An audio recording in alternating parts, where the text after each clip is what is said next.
all these movements, not to get deep, all these movements probably started, not even the 60s. All this shit started in 1945. That's when America just fucking lost its mind. It was after that Second World War. Think about it. Because black Americans went off and fought in the war. They went to Europe. They made more money than they ever made in America. They might even got their dick sucked by white women. And then they came back to the United States and they looked around and they said, you know what? I don't like the way I'm being treated around here.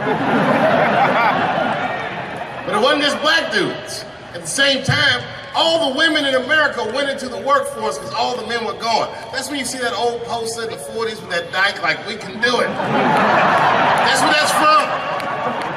And these women made money, and then the dudes came back home and started telling these women what to do, and they were like, yo, I'm not feeling you, nigga. At the same time, the CIA started experimenting with a drug in San Francisco. Back then, nobody knew about it, called LSD. By 1960, all the white kids in America were like, it works. And a new school of thought was unleashed on the American consciousness. People had never even thought like that before, and now they were thinking like that in mass. White kids in mass were like, fuck our parents' plans for us. By the time 1960 rolled around, the President of the United States was 42 years old. He was the next best hope. And they blew his brains out in Dallas in fucking parade. That's the most gangster shit. There were 8 major assassinations in the 60s. Kennedy, X, King, Edwards. And then by the 70s, the white youth culture and the Black Panthers and the black youth culture started to merge. And you started to see Timothy Leary meeting Eldridge Cleaver in Africa, not Oakland. And that was the beginning of the 70s, one of the most turbulent decades this nation has ever seen. And I say all that to say this, that in that turbulent historical context, Bill Cosby raped 34 people.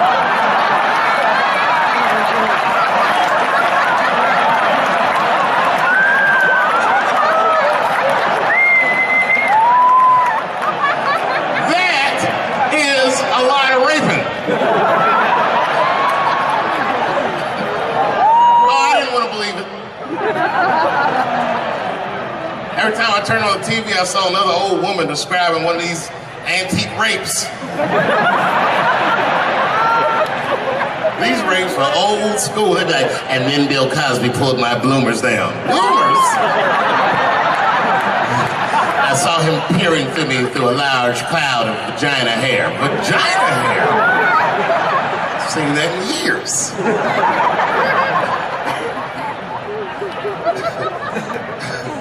I saw that shit, I said, these people are obviously trying to destroy Dr. Cosby's rich legacy. Right?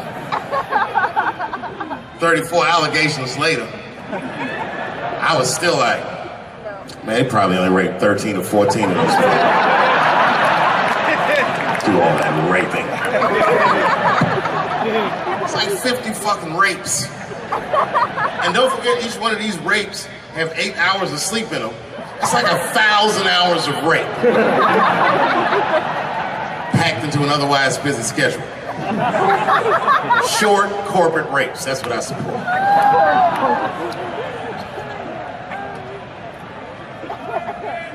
Why would they sleep? That's what I don't understand. Why is Bill Cosby making all these girls sleep? Like, look, man, I'm not even as famous as Bill Cosby was, but I know 20 girls I could call right now and be like, yo, come to my place for a drink, and I'm gonna put something in it, and you're gonna fall asleep, and I'm gonna fuck you while you're sleeping. And they'd be like, cool, nigga, cool. What time you want me to come over?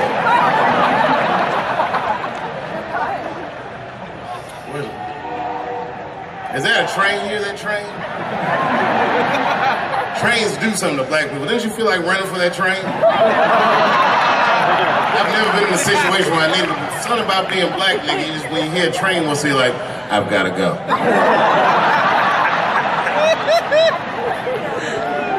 Just wanna run away. No, man, for real, it's not comfortable like it used to be. I don't know how transgender people beat black people in the discrimination Olympics. if the cops shot this many trannies, you'd be like, it's a goddamn conspiracy. Right.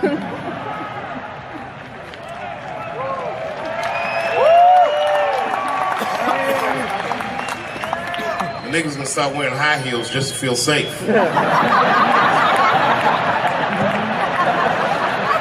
Problem, officer? Was my bag and purse all match? Is there a problem?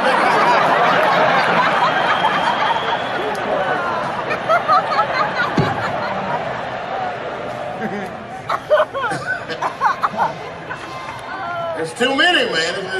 It's too many. There was one good one in California where the lady got beat up in traffic. You see that shit on YouTube? Yeah. And they beat the shit out of her. You watch the tape, you be like, well, what did she do? Turns out she didn't even do anything. But the good news is the city of LA decided that the court should award her $1.5 million for pain and suffering. Which, if you know anything about money, is as much Marcos Maidana made to fight Floyd Mayweather the second time. It's pretty good considering this woman never trained a day in her life. You can see it in the tape. She didn't come to fight. She took too many shots. Punched her gut, she covered her gut, punched her face. She just wasn't doing it right.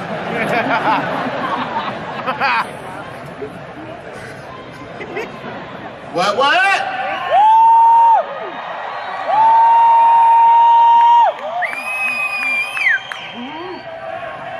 You know what's funny about being in San Francisco? First of all, the city's not even gay anymore. Gay people can't afford to live there. They just visit. Gay people got their money tied up in other shenanigans.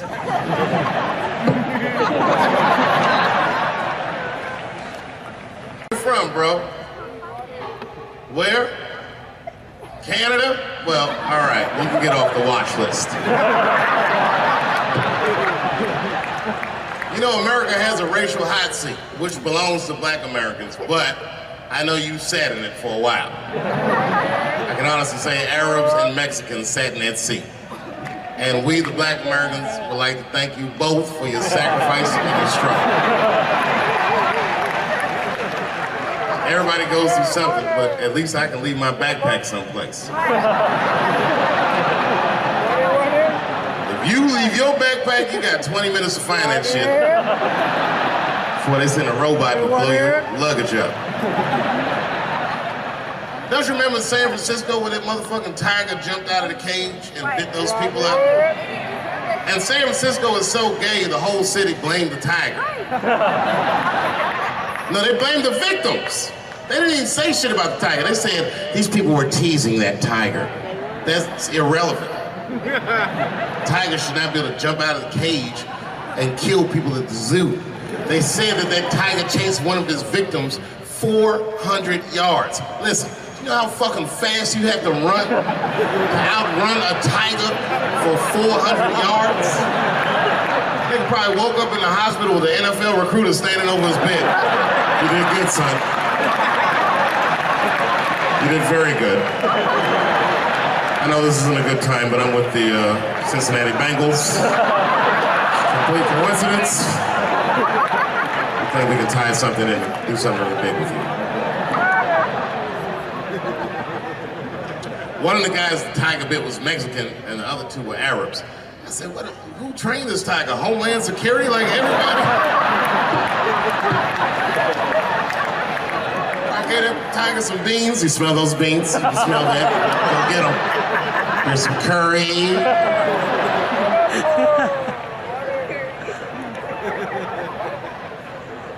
I see a lot of Indians in San Francisco. I always wanted to be in a Bollywood movie. Because Bollywood movies are deep, but at the end of the movie, no matter what kind of movie it is, there's always a dance number to make you feel better when you go home. Even if it's Precious. At the end of the movie, Precious would just jump out of the coffin. I don't have AIDS.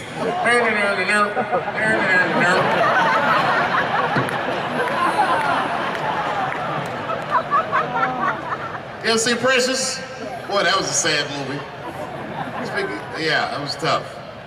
If you haven't seen it, you know all the statistics of living in urban life in America. But if you could picture all those statistics happening to one person for 90 minutes, that was Precious.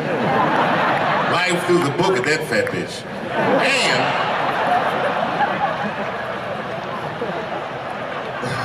And the music haunted me. Because the music was like, you know, like, I don't know, break beats or something. If they had Eddie Vedder do the score for Precious, I'd have killed myself in the movie theater. They had some of that, like, Smashing Pumpkins. Precious was morbidly obese. She couldn't read good. She was a victim of incest, and the baby had Down syndrome. Still the first verse, nigga. You gotta see the movie.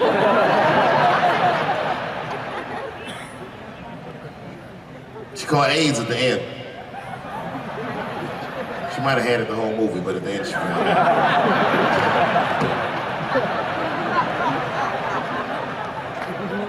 That's one way to lose weight, you know. It's a fucking movie. Precious is a fictitious character. I'm sorry.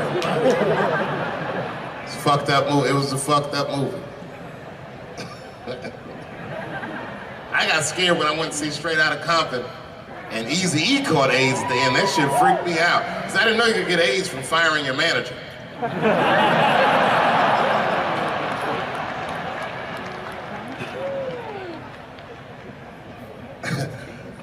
You didn't see Straight Outta Compton?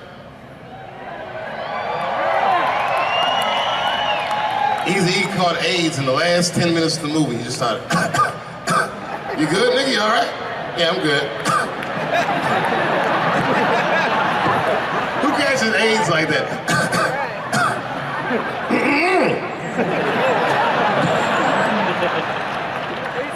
AIDS does not sound like that. It's a racking cough. And AIDS weird that a disease came out of nowhere in the 80s that doesn't kill anybody but niggas, fags, and junkies? What kind of disease hates everybody that old white people hate? I think the government hid that shit in disco balls. Only fun people get AIDS. You never see that guy? I think I'm gonna stay home and read a book. That nigga never say, I think I'm gonna stay home and cook for myself. Yeah.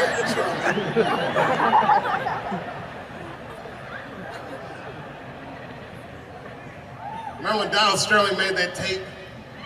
Said all those bad things about black people? That tape was fucked up. But that goes to show everybody, if you get old and white and racist in America, whatever you do, don't tell your black girlfriend about that shit, because that's who made the tape. She taped everything. The tape was embarrassing. He was like, stop bringing these black guys to my games. We were all listening like, well, how you gonna have a game without us? There's gonna be a lot of bounce passes and layups in that shit. And then it turned out the black guy he was speaking of was none other than Magic Johnson, NBA legend and billionaire. Unfucking believable. Didn't even mention the fact that he had AIDS, which is the first thing I would have said to my girlfriend. This guy must be very racist if AIDS is the footnote.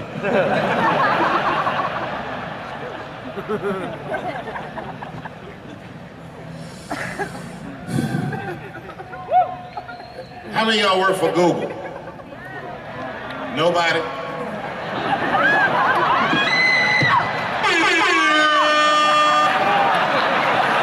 Thanks, Fuse. That air horn always pushes the joke through. You ever do something regular, but if you do it with the air horn, it sounds better. Like once I pulled my dick out at a New Year's Eve party. Real traumatic experience. I'd been drinking. It's really fucked up. I had to make all new friends. I did it on the 10 count. The motherfuckers was like, 6, 5. And I was saying to myself, what if I pulled my dick out? They said 3. And then I looked down and said, oh no, it's out!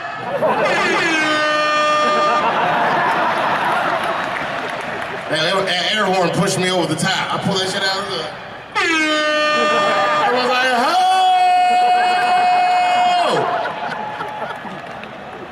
Man, when that nigga pulled his dick out, that really set the party off.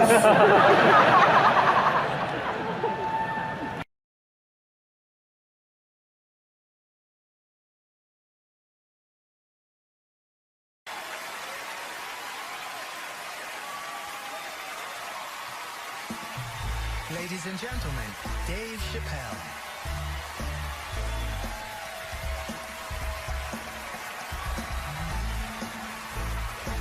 Thank you. Oh boy, I'm very nervous. No pressure. During the Civil Rights Movement, I can't read what's on the teleprompter. Some about black America and white America. There's black Americans and there's white Americans. We're all one America. So if you don't mind, this is not live, is it? I imagine whatever I say, you could just edit it out. Let's try it a few ways. Lou, are you in the booth? I am. All right, good. You know what, Lou? Let's just play around with it and see if we can get it right, get this clip package on, and then let me go home, all right? You got it. All right. Ready. All right, count me in. 5, 4, 3, 2, 1. Wu-Tang. I'm just with you, Lou. Let's do it again. We're gonna do it again. We'll get it right. Here we go, Dave. 5, 4, 3, 2. You know, when I was a comedian starting out in Washington, D.C., right here in this city, 1988, I'll never forget this. It was a comedy club owner that banned profanity from his comedy club. He said it offended his audience, and this was a cause of major concern for all the comedians in the circuit. And we all called a meeting, and we had the owners come, and it was the club owners, and it was the comedians. It was the classic labor dispute. The club owners laid out their case. There cannot be profanity in these clubs because that offends people. And there's a comedian who's still a good friend of mine to this day. He lives right here in Washington, D.C. He stood up and he said, he's black, I should tell you because it's important to the story. He says, I use profanity because I live a profane lifestyle. He says, I don't have an insect infestation in my house. I have roaches.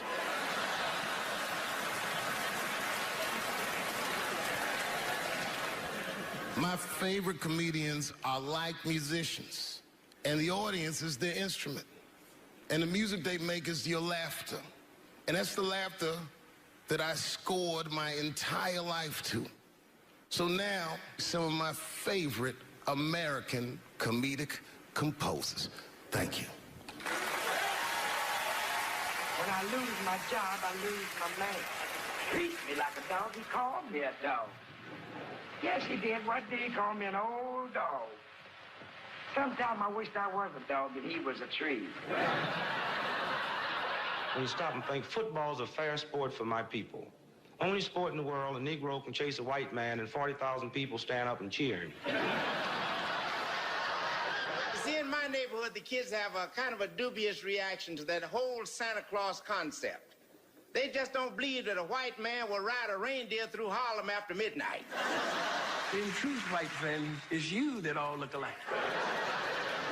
But look at the black people around you. We're all different colors. Black walnut, burnt almond, chocolate mocha, pecan, vanilla, yellow, mellow, light, bright, and damn near white.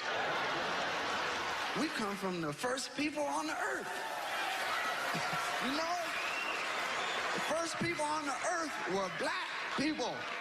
We the first people had thought, right? We was the first one to say, where am I? And how do you get to Detroit?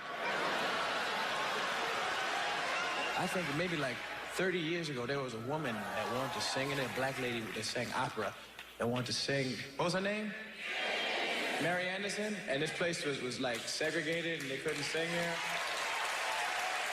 And here we are, like not even 50 years later, a 22-year-old black man on stage getting paid to hold his. God bless America. I got gotta go now. Y'all take it easy. Bye-bye.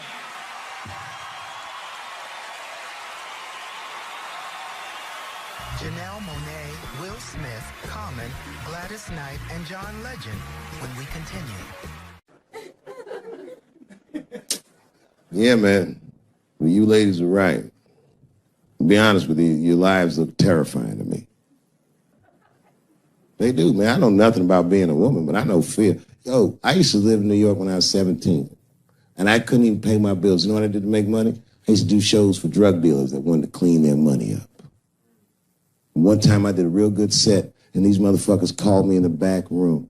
They gave me $25,000 in cash. I was probably 18, 19 years old. I was scared. I thanked them profusely. I put that money in my backpack. I jumped on the subway and started heading towards Brooklyn at 1 o'clock in the morning. Never been that terrified in my life. Because I never in my life had something that somebody else would want. I thought to myself, Jesus Christ, if motherfuckers knew how much money I had in this backpack, they'd kill me for it. Then I thought, holy shit. What if I had a pussy on me all the time?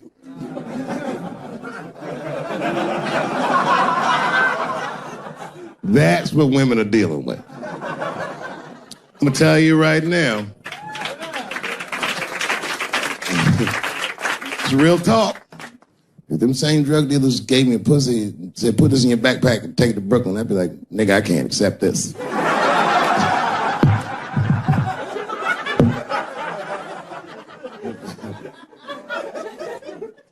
I empathize, man, you know. Everybody gets mad because I say these jokes. But you understand that this is the best time to say them.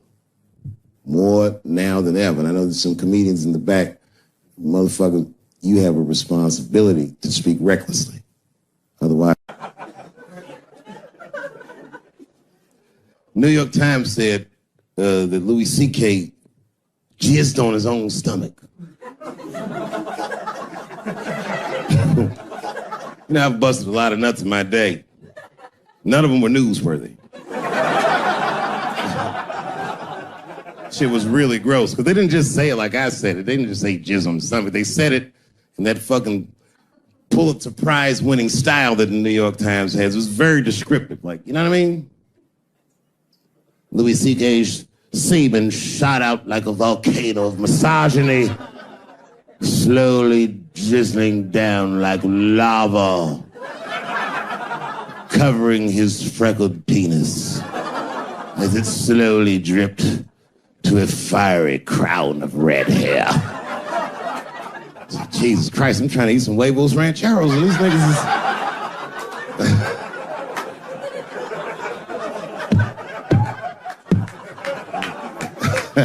And you know, the tough part, being a comedian, knowing the motherfuckers, everybody comes up to me like, did you know? Did you know what Louis was doing? No, bitch, I did not know. The fuck you think we talk about at the comedy club? Hey, nigga, how was the weekend? Great, man. I was just jerking off in faces and coming on my own stomach, having a good time. You know how this business is.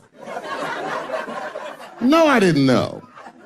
They act like we sit around like Grease. Tell me more, tell me more. Did she put up a fight? Dun, dun, dun, dun, dun, dun, dun, dun, dun, dun.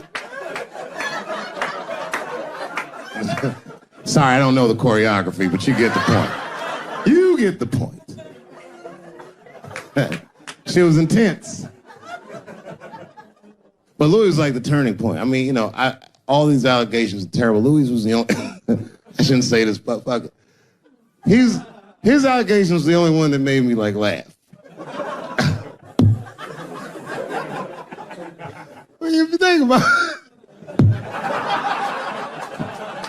Because all his friends is reading it, and he's jerking off, and he's surprising people. He's surprising me.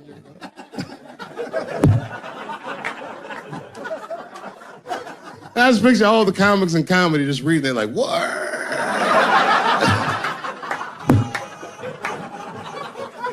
It's terrible. I know it's terrible. I'm sorry, ladies. You're right. You are right. But at the same time, I mean, you know what I mean? I don't know. Jesus Christ, they took everything from Louis. I was like, I don't know, it might be disproportionate. I can't tell. I can't tell. This is like where it's hard to be a man. One lady said, Louis C.K. masturbating in front of me ruined my comedy dreams. Word? Well, then I dare say, madam, you may have never had a dream. Come on, man, that's a brittle spirit. That is a brittle-ass spirit, nigga. That shit is too much. This is a grown-ass woman. You know what this shit is like? It's like COINTELPRO. You know what that is? It's a program that the FBI had under J. Edgar Hoover. In this program, one of the many things they did was they would track the sexual habits of anyone they considered an enemy of the state. It was a live button. That's why they got all these fucking sex tapes with Martin Luther King fucking bitches. But lucky for us, he actually had a dream.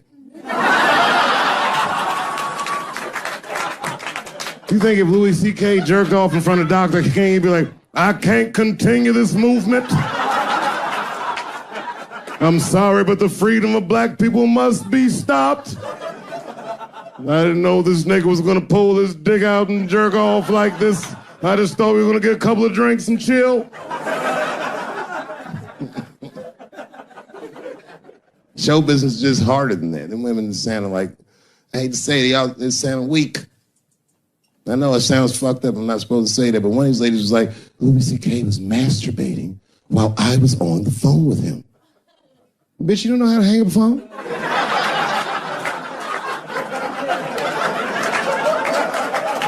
How the fuck are you going to survive in show business if this is an actual obstacle to your dreams?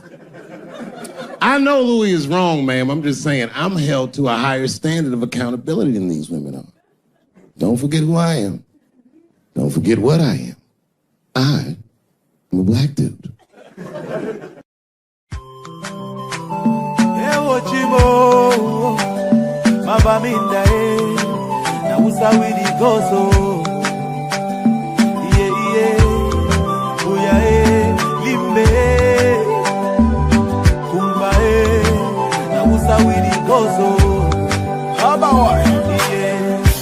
Something is killing me slowly, and I'm feeling so lonely. But this thing I must to talk, oh. All my people, they for bush, oh. And our children are they go for school, oh. But nobody fit to talk, oh. We get to plenty, so many things where we really want to complain to you. See these people where they kill us are the people where they got for protect me, yeah. Our children they for prison, our leaders they for prison. Now they calling for dialogue. Now who and who go talk, oh. That's why we pray to God. Heal our land, heal our land, heal our land. Cause all our people are dying, and our mothers are crying. Heal our land, heal our land, heal our land. Cause all our children are dying, and our mothers are crying. Yeah. But I don't know what's up, oh, at all, oh. This war is bigger, and one man no fit put a stop, oh. So make we put some more together, oh. I see plenty people don't die, and the house they went burn. That's why the people they need so far. Everybody running helter-skelter, the children they need suffer. There is no food and shelter. Our children down in suffer, while the leaders living la vida loca. Yeah. So now we say we go so Cameroon do. We get to plenty, so many things where we really want to complain to you. That yeah. See these people where they kill us, not the people where they get for protect we, yeah. Oh, no. Our children they for prison, our leaders they for prison, hey. But they be calling for dialogue. Now who and who go talk, oh. That's why we pray to God. Heal our land, heal our land, heal our land. Cause all our people are dying, and our mothers are crying. Heal our land, heal our land, heal our land. Cause all our children are dying, and our mothers are crying. Okay, let's take a minute of silence for our brothers and sisters who have lost their life in the struggle, and our mothers who are living in the bushes, our children suffering in the bushes with no food and no shelter. We pray that may peace return in our land so that we can live in peace. Peace forever. That's what we cry for. We get to plenty so many things where we really want to complain to you. Say these people where they kill us, not the people where they get for protect we, yeah. Our children they for prison, our leaders they for prison, but they've been calling for dialogue. Now who and who got talk, oh. That's why we pray to God. Heal our land, heal our land, heal our land. Cause all our people are dying and our mothers are crying. Heal our land, heal our land, heal our land. Cause all our children are dying and our mothers are crying. Say we get to plenty so many things that we really won't complain to you, Daddy, everywhere. Now who's a with it goes so Mabaminda, Buya,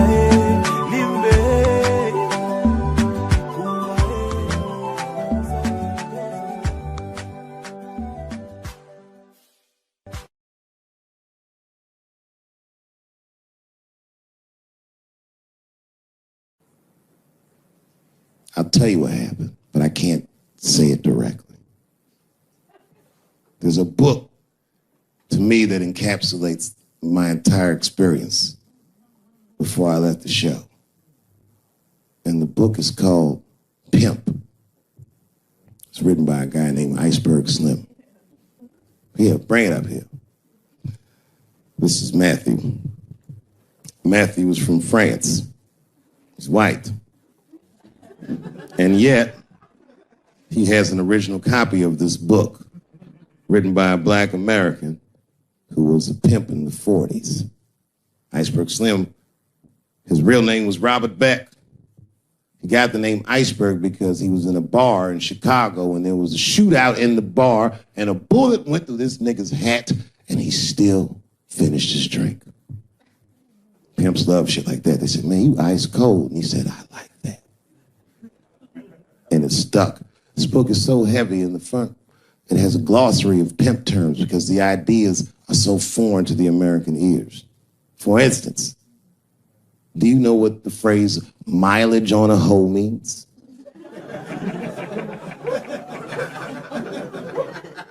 Of course you don't. Mileage on a hoe is a very wild concept. It means that pimps understand there's a finite amount of bad shit a person can do before they'll lose their fucking mind. And a good pimp can look at a woman that he's never seen before and call it, she's good for 500 fucks. That's her mileage. Anything over that, that bitch is gonna spill. They do it to you. Why the fuck you think most of us work from 9 to 5? 9 to 6 might kill a bitch.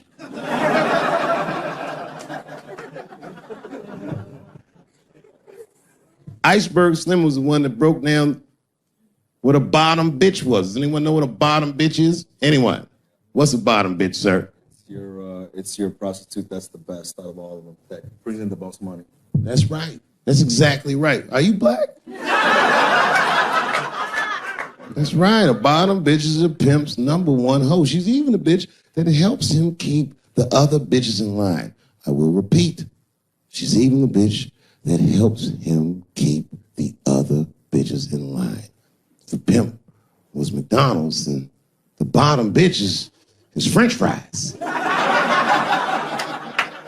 The rest of them bitches like fish sandwiches and cherry pies and shit like that. Iceberg Slim breaks down some of the coldest capitalist concepts I've ever heard in my life. He describes in detail how these men break women so that they will give them the money that they make with their own bodies. There's a story in here so cold it makes me shudder to think about it. Well, Iceberg Slim is trying to control the woman that he finds uncontrollable. So he asks older pimp how he can rein her in. And the older pimp says, oh, that's easy, Iceberg. All you have to do is beat that bitch with a coat hanger and then run her a bath and give her some pills. She'll be so grateful that you fixed her that she'll forget you were the motherfucker that beat her in the That's some cold shit.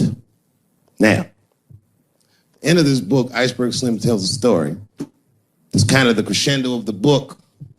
And in the story, Iceberg Slim's bottom bitch is at the end of her mileage. If she was good for 500 fucks, she was at 498.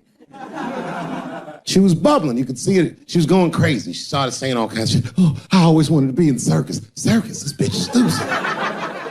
I can juggle too, you know. Juggle? He had to let her go. It's hard to let her go. A bottom bitch go. And he wasn't ready to let her go because his organization couldn't handle losing her. But she didn't know that. She didn't know how important she was. So what he did was he called her to a diner. He said, look, bitch, you and I gotta part ways. She said, fine, motherfucker. I don't need you anyway because I know somebody at Ringling Brothers. She was like, all right, bitch, whatever. I got one last trick for you. It's a big money trick. You do this for me, you get paid, I get paid, and we go our separate ways. She said, fine, motherfucker, what do you want me to do? He said, okay, there's a guy in that hotel across the street. He's waiting for you in room number 7. I want you to go over there and I want you to fuck him. But before you do, I need you to put some of this stuff in his drink. And then he's gonna fall asleep. When he does, there's a briefcase on his bed. Bring the briefcase to me. That's the trick, bitch. Can you handle it? She said, fuck yeah, I can handle it. And I can't wait to get rid of you. She ran outside, jumped on a unicycle, and pedaled across the street. And Iceberg watched her. He was like, man, she's pretty good. Man, if I never jerked off in the face, maybe she would have been in the circus right now.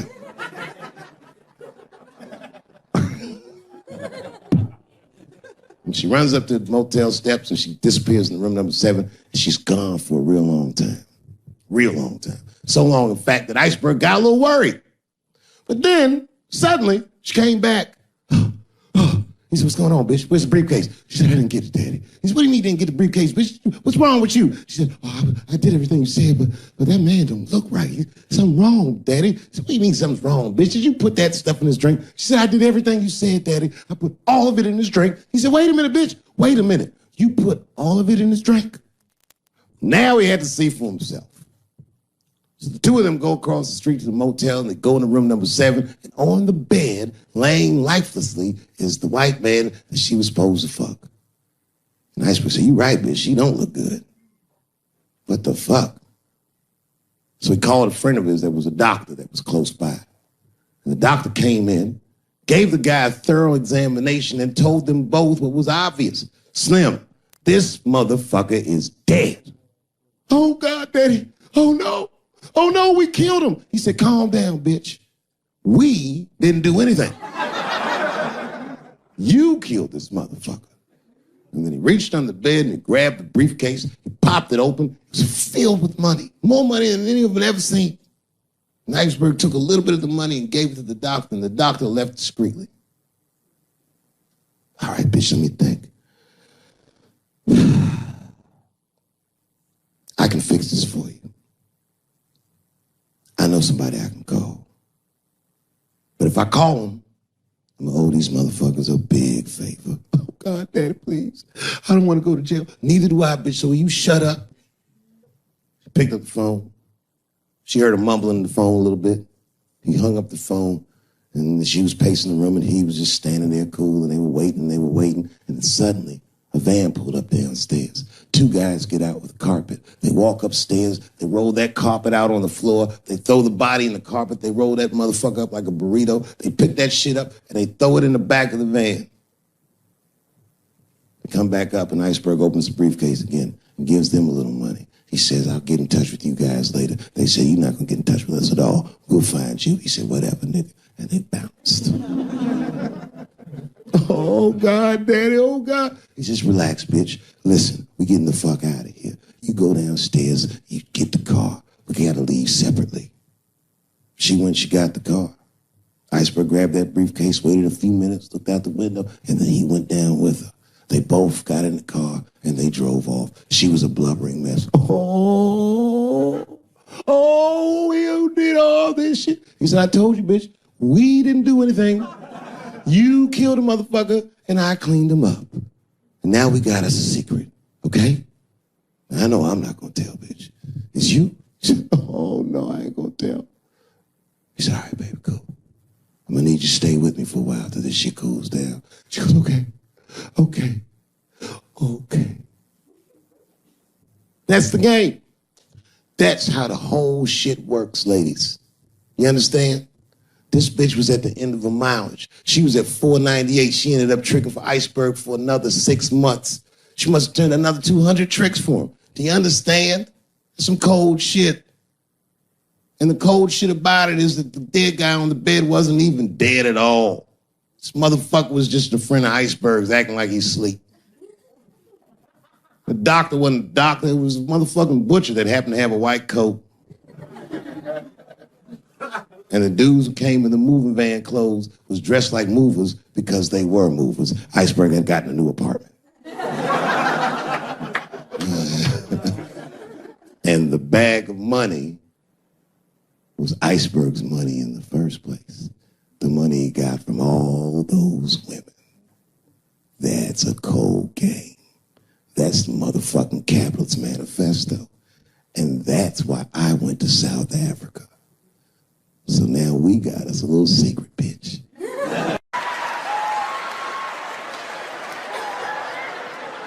It's hard not to write these jokes. It's hard not to think about. Even when I watch sports, I be thinking about, like think about, okay, say LeBron James changed his gender. You know what I mean? Okay, can he stay in the NBA, or, because he's a woman, does he have to go to the WNBA, where he will score 840 points a game? What does it actually mean to be equal? You know what I mean? Like, if women are actually equal to men, then there would be no WNBA, would there? You would just be good enough to play in the NBA with us. Or, here's another idea that's gonna be very controversial. You could shut the fuck up.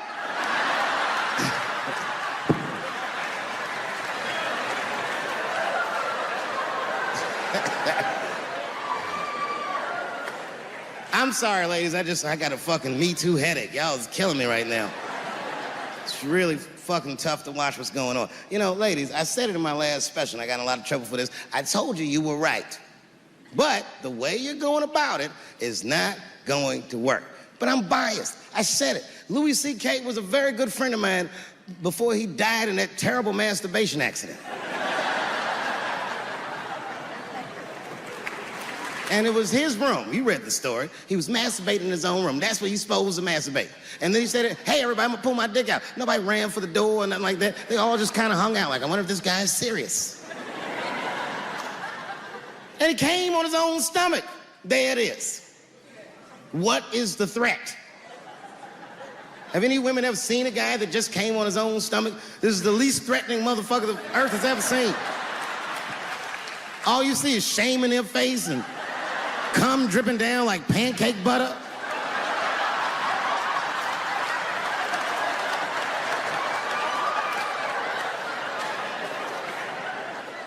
He didn't do anything that you can call the police for. I dare to try. Call the police on him. Hello, police? Yes, I am on the other line with comedian Louis C.K., and I think that he is masturbating while I'm on the phone. You know what the police are gonna say in Atlanta? Well, what are you guys talking about?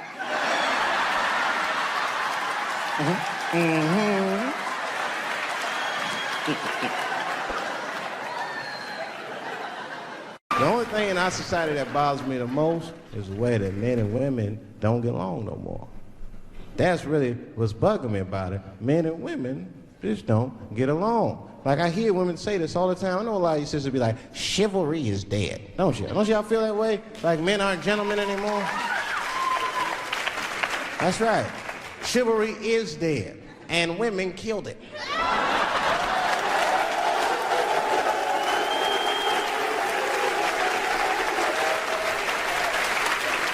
There's a fundamental difference in the way we're going to see things. We're not going to see eye to eye on this issue. We're just not. Our tests in life are different. A woman's test in life is material. A man's test in life is a woman. Now, by test, I mean that those are the things that we desire. Men have nice cars. Not because they like nice cars, because they know women like nice cars. That's how it goes. Because men are hunters, and the car is the bait. And a woman comes and says, ooh, nice Porsche. Gotcha, bitch.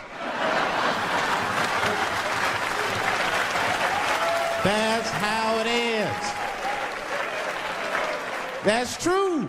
Come on now, you go to a woman's house, her house be comfortable as shit. Women love comfortable surroundings, so men get comfortable surroundings. But let me tell you something. If a man could fuck a woman in a cardboard box, he wouldn't buy a house.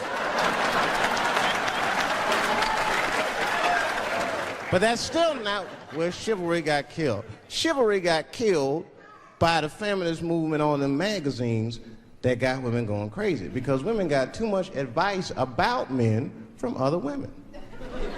And they don't know what the fuck they're talking about.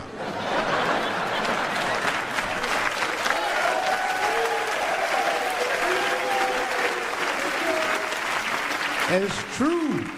I see this shit in the magazines. I don't read them, but I be seeing the cover. I be in the grocery store, fellas, you look at one of the magazines like, what is this? And they say on the cover, 100 Ways to Please Your Man by some lady. Get out of here. Ain't no 100 ways. This is 4 things. No, just suck his dick, play with his ball, fix him a sandwich, and don't.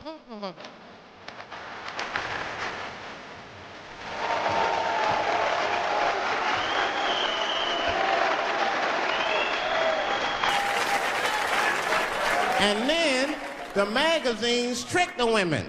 The magazines start picking at your self-esteem. Every page you turn, you start feeling fatter and uglier, and you feel like your clothes aren't good enough. And the magazines have you forgetting how fucking beautiful you are. And that's what happens. Now look what happens.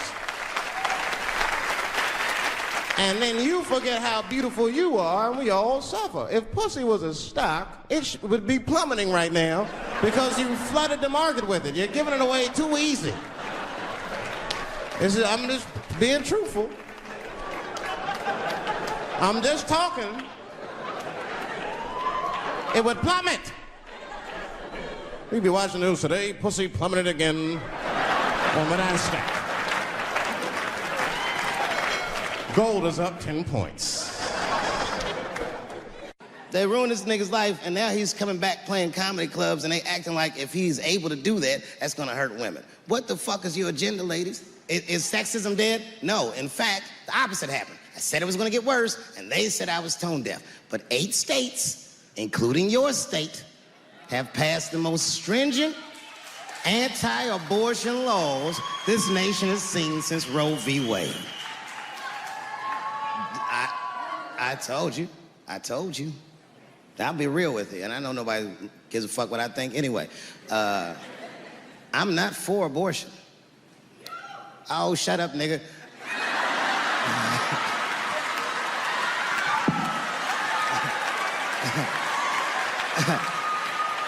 I'm not for it, but I'm not against it either. It all depends on who I get pregnant.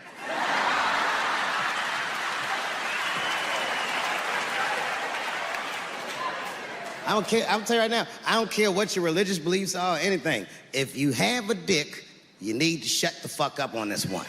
Seriously.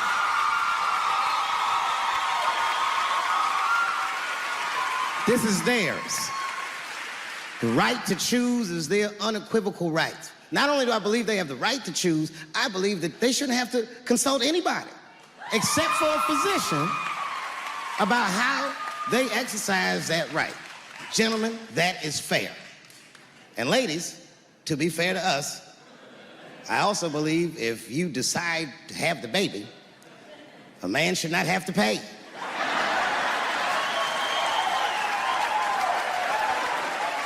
That's fair.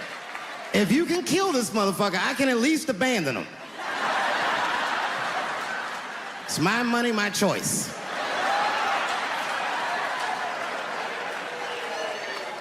And if I'm wrong, then perhaps we're wrong. Just figure that shit out for yourselves.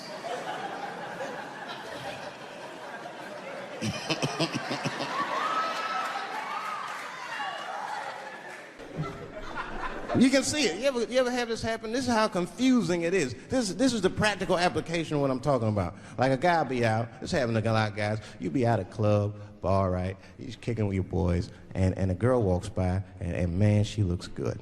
She looks good. Not good in that classical way. I mean, you know, I'm talking good like she got half her ass hanging out her skirt. Her titties are all mashed together, popping out the top of her turtleneck and shit.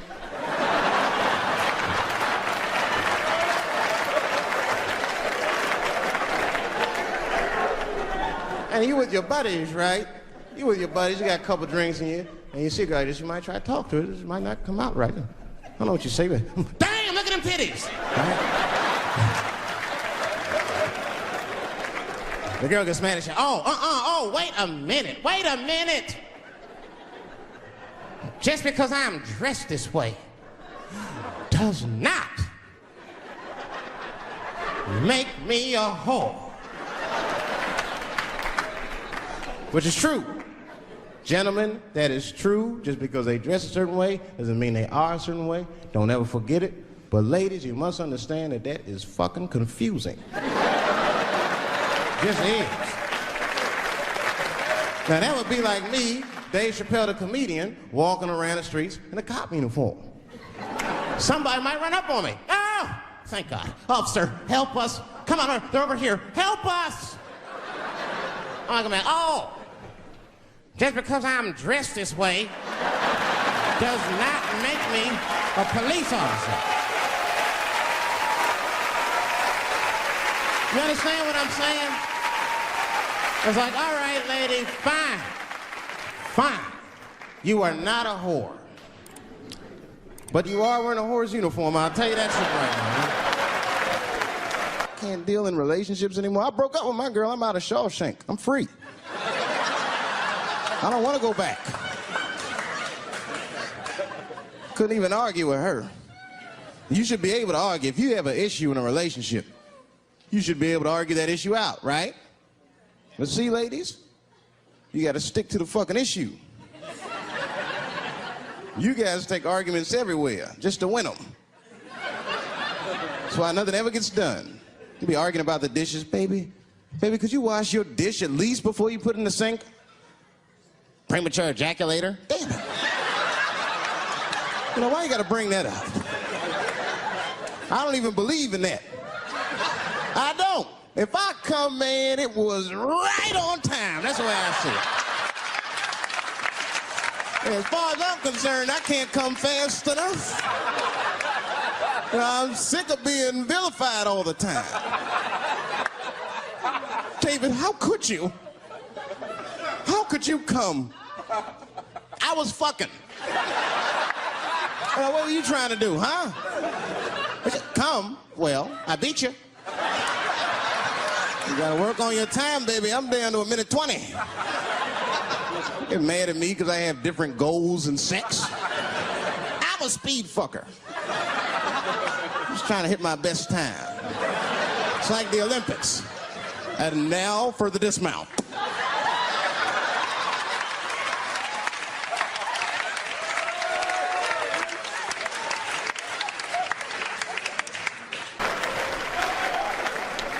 Little misunderstandings can happen. And then men, we misunderstand women a lot.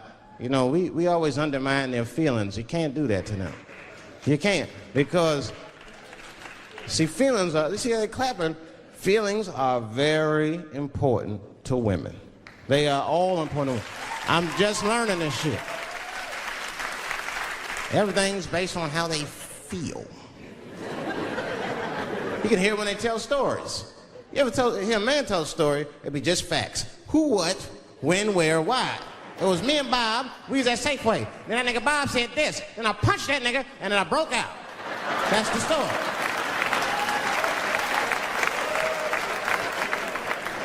That's the story. Women tell stories, all these feelings. Well, first of all, you have to understand, I was on my period, and I just talked to my mother, so I was feeling like, God damn, there's too many feelings. What the fuck happened? Get to it. But I gotta talk about them. Gotta talk about them. That's how they always get me. I'll be sitting there, watching TV, chilling and shit. My old lady come up to me. David,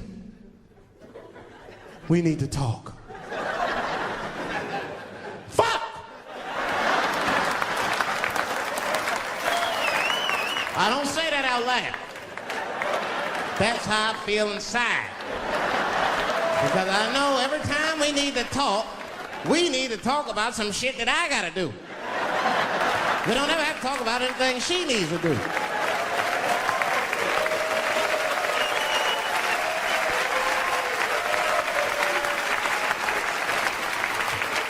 She leaves me defenseless. I have to do what I have to do. David, we need to talk. Nah. Don't do that to me, David. This is serious. Stop talking in that voice. No, see. I gotta do this, see.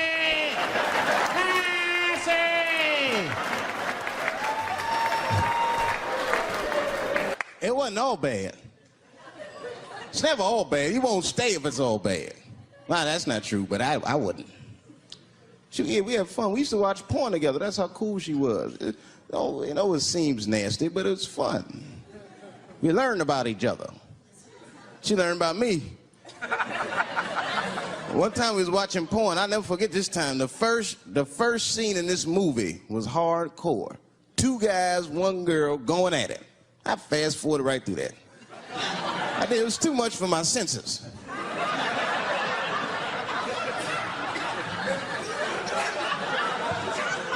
The scene after that was these 2 girls and this guy. And you know, I stopped for a minute. I had to see what this was all about. And she noticed. She said, what is that? Now, why does that disgust you? 2 men and 1 woman. The men aren't touching each other, but the women are. The 2 women, those men touch each other. The 2 men don't touch each other. Why is that nasty to men? And I'll tell you why. Hey, ladies, you can call me crazy, but I think every straight man has a rule. That would be the 1 penis per fantasy rule. My dick is the star of my fantasy. Nobody else's dick is guest starring in my shit. This is a Dave Chappelle joint. Caitlyn Jenner, whom I've met, wonderful person, Caitlyn Jenner was voted Woman of the Year. Her first year as a woman. Ain't that something? Beat every bitch in Detroit, she's better than all of you. Never even had a period. Ain't that something? Oh, I'd be mad as shit if I was a woman. I'd be mad if I was me. If I was in a BET Awards sitting there and they're like, and the winner for Nigger of the Year, Eminem, my man. I complain, but I'm happy I'm with somebody. I don't want to be single. I don't like that. Sometimes you go to them single clubs, you see too much. I was on the road, one club, and I seen a thing they call a thong contest.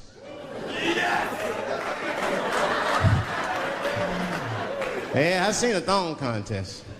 Yeah, it's some scandalous shit, all right. I couldn't get over that, man. Because the DJ, I was dancing with a girl, and the DJ said, everybody that wants to be in the thong contest, please report to the DJ booth. The girl was like, excuse me. They put on that song, let me see some thong, thong, thong, thong, thong, thong. Them girls was going off. Some of them pulled their pants down, some of them pulled their skirts up, all of them just shaking their butt. Some of them didn't even have underwear on, they was just fucking shaking their butt. I mean, really, I was fucking disgusted. But I couldn't turn away.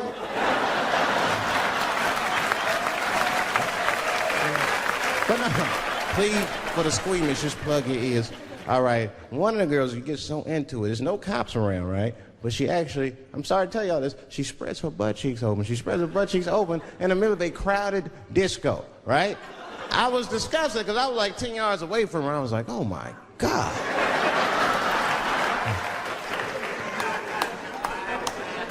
Is that her birth canal? Oh, it gets worse. Oh, good God Almighty, is that a baby?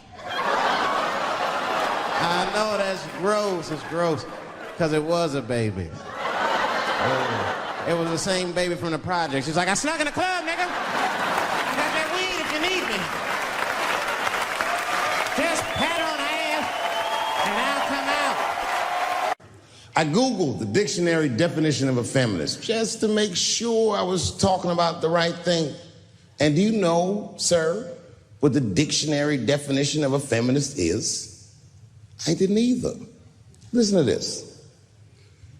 Webster's defines a feminist as a human being, not a woman, a human being that believes in equal rights for women. I'm shocked that that's what that meant. Because by that definition, I would consider myself a feminist. And I didn't even know that at the time.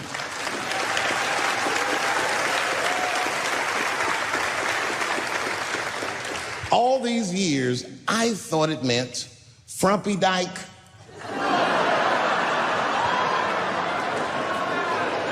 Well, that's who's always talking, to be some chick in overalls. Men are trying to rape us. Ah, not you, bitch, we please.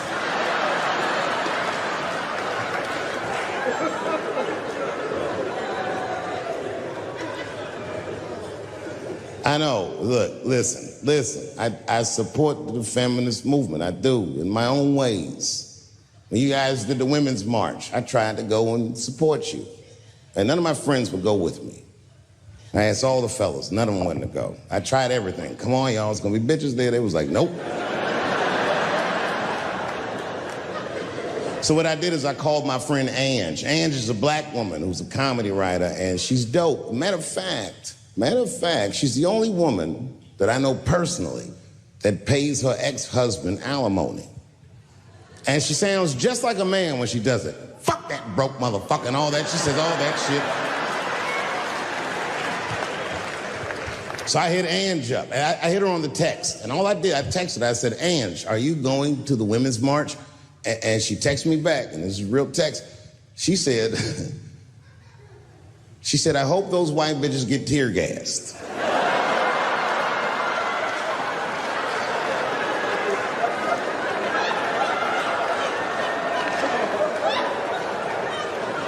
There's a problem in that feminist movement, isn't there? From its inception in America, there's always been a racial component. When Susan B. Anthony was having that meeting and Sojourner Truth's black ass showed up, read your history books. All them white women asked Sojourner Truth not to speak. They didn't want to conflate the issues of women's rights and slavery. But you know how black bitches are. Sojourner Truth went up there anyway.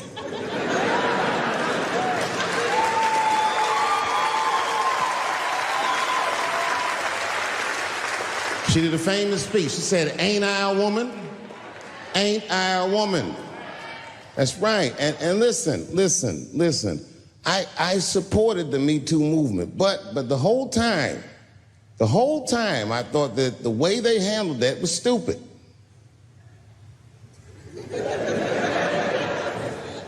It was white. It was like,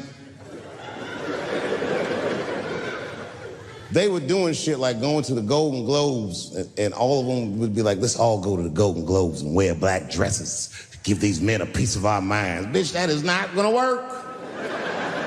You think Martin Luther King's gonna be like, I want everybody to keep riding the bus, but wear matching outfits? You gotta get off the bus and walk. It's real talk. Real talk, that was a silly movement. I want everybody to wear a crocheted pussy hat so they know we're serious. What the fuck was y'all doing? And then I said something about it in one of my specials, and all these women actresses came after me. I said, man, fuck y'all too, you canceled. I ain't jerking off to none of your pictures again.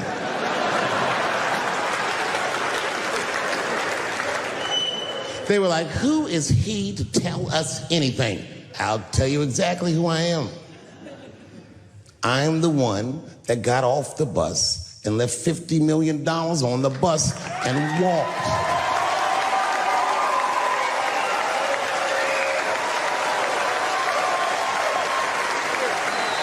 I agreed with these women. I just didn't agree with what they were doing about it. Right. No, it was annoying as fuck. Because if these women were serious, you know what they would have done? They all would have fired their agents. And they would have went to the mailroom of one of these big agencies and found a woman that was busting her hump in there and said, if you want to talk to us, then you have to talk to her. And if they did that, then she would be big and they would be big and nobody would get fed to Harvey Weinstein. But did they do that? No. Was that their idea? No. Surprisingly, it was mine.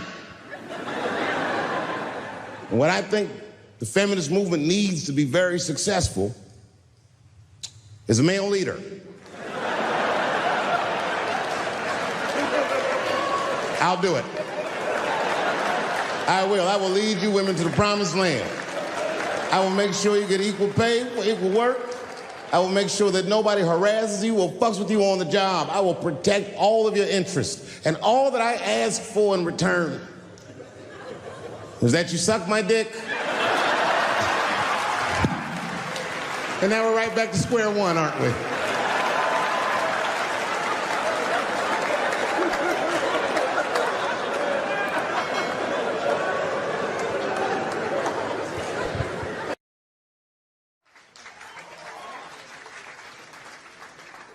All right, here's the story.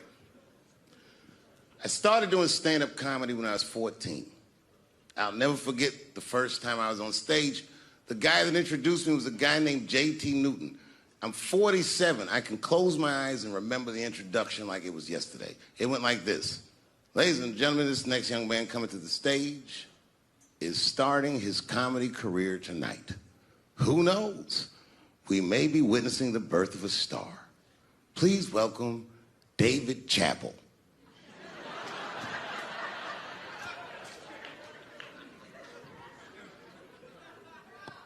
From the first time that I ever held a microphone, I was sure this was it. I knew I was home. I knew I had found my thing. And my God, man, I was a child. I got good. Matter of fact, I was good from the moment I started. And I'm not saying this to be a braggart. I'm telling you the truth. These old niggas was in awe of me. How is this little boy so poised? They used to say. I was. I mean, you know, I got better, but it started out good. About a year into it, when I was 15 years old, I had written a joke during the AIDS epidemic about having a Goodyear condom. Something, I don't even remember the joke. Something about an industrial strength condom by Goodyear. I just remember all the comedians really liked that joke. And there was an older comedian. And he came to me one night after the show, after he saw the joke, and he said, listen, I got an audition at another comedy club, and I was wondering, do you mind if I do that joke? I just want to borrow it. Now, I'm a kid. I don't know any better. I'm like, borrow it? Well, I guess, sure, if it'll help your career. I let him do the joke. And then weeks later, I was waiting to go on in a comedy club, and he went on before me, and he did the joke. And after the show, I pulled him aside, and I said, hey, man, I don't mind you borrowing my jokes, but you got to give them back. He said, oh, I forgot to ask you. He goes, let me buy that joke from you for $50. And I said, man, I'd do it, but I'm just starting out. I need all the material I can get. The idea being that the more material I can accumulate, the faster I'll be able to make money for my work. I said, I can't do it. I want my joke back. I'll never forget this. Remember, I was a 15-year-old child. This guy was a grown-ass man. He stood up over me so I could see how big he was. And he said to me, really? I can just take it. And he did. I got scared because I was a child. But I never forgot that. I never forgot that. I was 15 years old. I'm 47 now. I think about this guy all the time. When I look at my own kids and I see how young and innocent they are, I can't believe someone did that to me. And I don't think about it every day because that was the worst thing that happened to me. I think about it every day because that was the first time that someone ever did that to me. But in my career, it has happened many, many times since where someone would intimidate me or scare me and take something that I believe was mine. I'll tell you another story. Now I'm 18 years old. I'm living in New York City, and I just finished my first road tour, which was a very difficult tour. I'll spare you the details. Now I'm back in New York, but my rent is paid, thank God.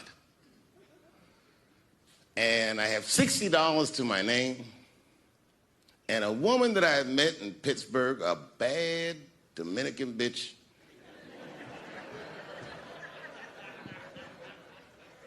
was coming to New York. She was going to spend the weekend with me. I couldn't wait for her to get there. She was coming that evening. But remember, I only had $60 for a whole weekend to entertain a bad bitch. Now I'm walking through Greenwich Village, and I see something I've never seen before. 3-card Monte. You know what that is? Yeah, the guy had the whole thing. The table was set up, and he had the 3 cards, and the crowd was hooting and hollering, and he was like, find the red card, find the red card, and people were playing. Sometimes they win, sometimes they lose, but it was really exciting, and I'm standing there watching it, and I noticed while I'm watching them play this game that the red card, the one you're trying to find, had just a little bend on the corner. And I'm watching it, and I'm like, yo, this guy doesn't seem to know that red card is bent. I'm going to beat this motherfucker. And I walked up to the table, and I said, let me play a hand. And I put my last $60 on that table, and he starts to shuffle and find the red card, find the red card. And I kept watching that bent card go around the table, make sure I kept my eyes on that bent card. And when he stopped shuffling, and he said, find the red card, I pointed to it with confidence. Here it is right here. And he flipped it over, and it was black. And he took my money. I couldn't fucking believe that. How did this nigga do that? Was that magic or sorcery? I was confused. So you know what I did? I sat there, and I watched him for a real long time play the game. And I realized that all those people who was doing all that hooting and hollering and betting, my God, they were his friends. They were in on the whole thing. I felt so wronged. I felt so stupid. And then the next sucker came up to the table and was about to put his money down. And I said, fuck that, man. Don't put your money there. All these niggas is in on it. It's a trick. And when I said that, the guy that was dealing, and this motherfucker was huge, snatched me up by my collar. Feel how strong he was when he grabbed me. I was a skinny little guy. And he was gonna maul me. The only reason he didn't, I'm sure, is because he saw the fear in my face. And that fear, he looked at me. I saw his eyes go from hard to soft. He softened. Then he looked at me like the way a father would look at a child. And he said to me, young man, don't ever come between a man and his meal. I never forgot that either. Most niggas would have to run the streets for years to learn a lesson that profound. It took me 2 seconds. Never get between somebody and their paper. Taking a man's livelihood away from him is akin to killing him. Do you know why Prince, the famous rock star that was a friend of mine, do you know why he called himself the artist when he came back? He calls himself the artist because that's what they call us in our contracts. Oh, these contracts are crazy. You should hear the terminology they say in these contracts. To use your name and likeness in perpetuity throughout the universe. Who the fuck could possibly know what that means? Nobody does. It's so complicated, in fact, that when you're a kid like me, you have to hire somebody to tell you what that means. And you sit down at a table and you do the contract game. And that's how I got with Comedy Central. I signed the contract. But I signed the contract the way that a 28-year-old expectant father that was broke signs a contract. I was desperate. I needed a way out. And it wasn't good money and it wasn't good circumstances. But what else am I going to do, I said. And all these white people sitting at that table told me, trust us, Dave, it's a good contract. And I looked around the table and they all seemed to agree it was a good contract. But what if it was like that game of three-card Monte? What if they were all friends and I didn't know it? And the bag of money was Iceberg's money in the first place. What was I talking about? What was I trying to tell you? Last week, 2 weeks ago, whenever it was, I call Lauren Michaels and I tell him, okay, I'll do it. I'll do Saturday Night Live on election night. And the day I made that phone call, the day I committed to it, it gets announced that Netflix is streaming Chappelle's show. Not just Netflix. HBO Max is streaming it too. Let me tell you another story about HBO. No, hear me out. Did you know, before Chappelle's show was at Comedy Central, I pitched that show to HBO. I told them what I wanted to do. Now, these are executives. All they have to do is say, yeah, we'll take it, or no, thank you, we won't. But they didn't say either of those things. They went too far. They said, literally, what do we need you for? That's what they told me, as they kicked me out of the office. What do we need you for? And here we are, all these years later, and they're streaming the very show that I was pitching to them. So I'm asking them, what do you need me for?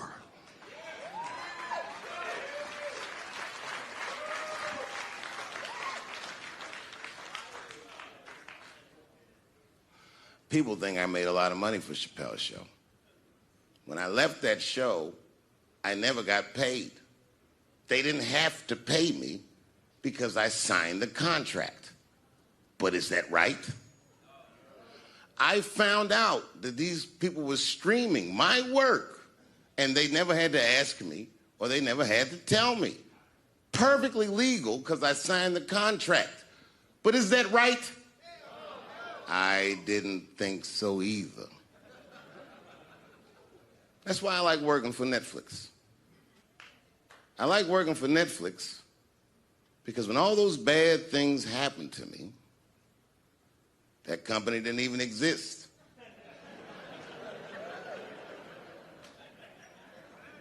And when I found out they were streaming Chappelle's show, I was furious.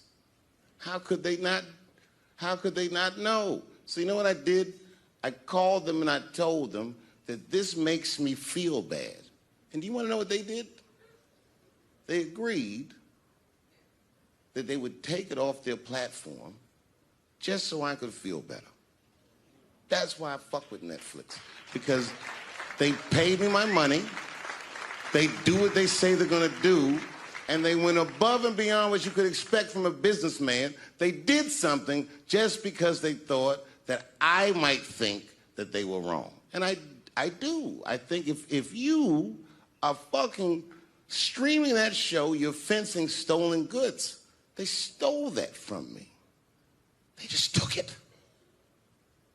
And I'm not up here trying to tell you guys that I believe that Comedy Central gave me a raw deal just because I'm black. I believe that they gave me a raw deal because this fucking industry is a monster. It's the same monster that these Me Too bitches was trying to tell you about. But they hate the monster for how it fucks. And I hate that monster for how it eats. But my God, man, it's the same monster. When I quit the show, all my friends would say, well, fuck them, Dave. Why don't you just do Chappelle's show at another network? Yeah. And why doesn't a slave run from one plantation to another plantation? Because the master over there might be nicer. My God, man, I was trapped. You know what? Tell you the truth. I've even thought about coming back and doing another Chappelle show. Well, but if I do, I can't call it Chappelle's Show because my name and likeness is being used by them in perpetuity throughout the universe. It's in the contract.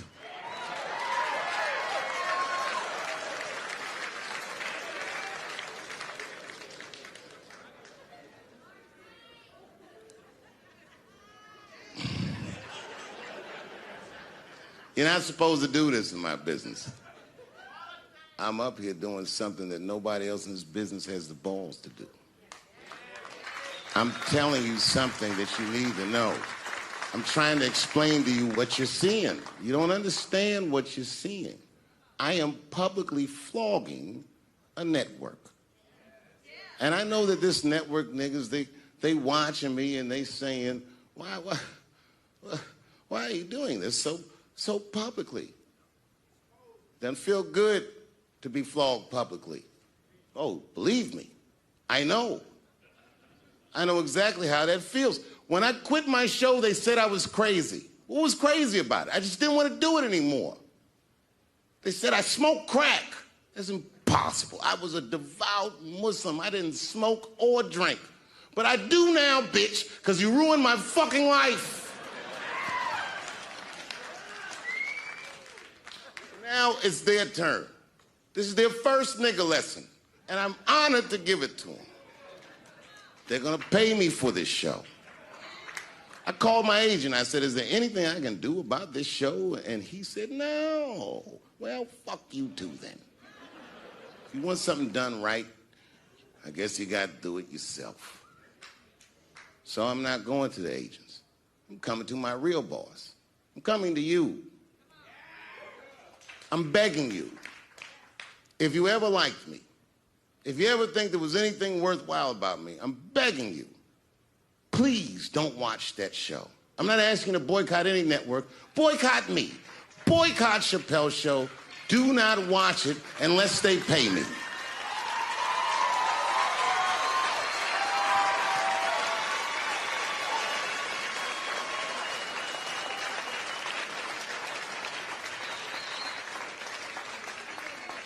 If you're a shareholder at Viacom, then I'm talking to you. Because all that shit that they do to us, well, they do everything for their shareholders. That's what they told me. So if you're a shareholder in that company, tell them it's wrong. And if you don't believe that it's wrong, then fuck you too. You should know what's in the hot dogs you eat. Now, there's probably a bunch of people at Comedy Central and Viacom and all these places that have no idea what I'm talking about. They've all either quit or been fired or got Me Too'd or something. Them niggas is gone. And there's a whole bunch of new young people there, and they're probably looking like, what is he talking about? They may not actually know what the fuck happened to me. So I'll tell you what I'm talking about. Go downstairs to your accounting department, open the books, see what that show made, and look at what you paid me. That's exactly what I'm talking about. You're going to pay me. I am inviting you to come with me and work with me. And let's fight against that terrible, terrible feeling that you made me feel together. We can fight together and work this thing with Chappelle's show out. Or I can just take it. Thank you.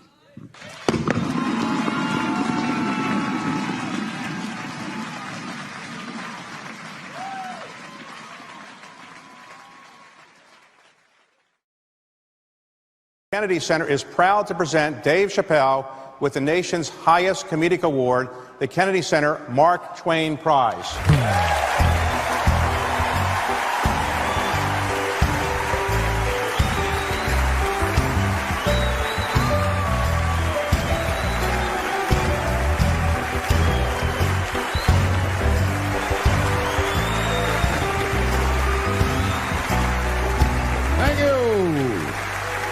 Thank you.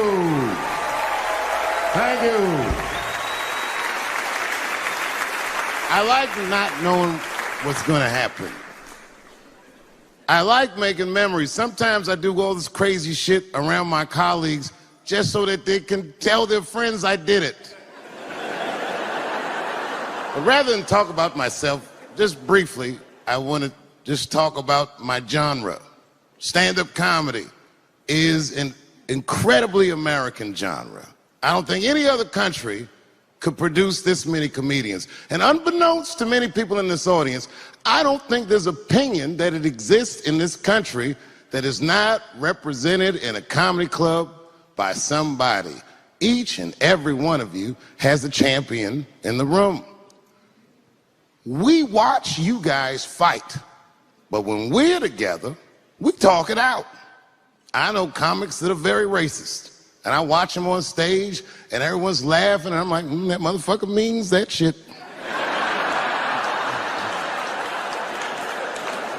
Don't get mad at them, don't hate them. We go upstairs and have a beer, and sometimes I even appreciate the artistry that they paint their racist opinions with.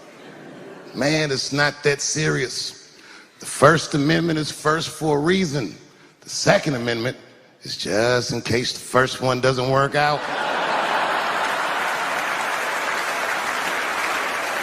We gotta let some air out of the ball, man. The country's getting a little tight. It doesn't feel like it's ever felt in my lifetime. So tonight, I am honored that my colleagues are here in comedy and in music.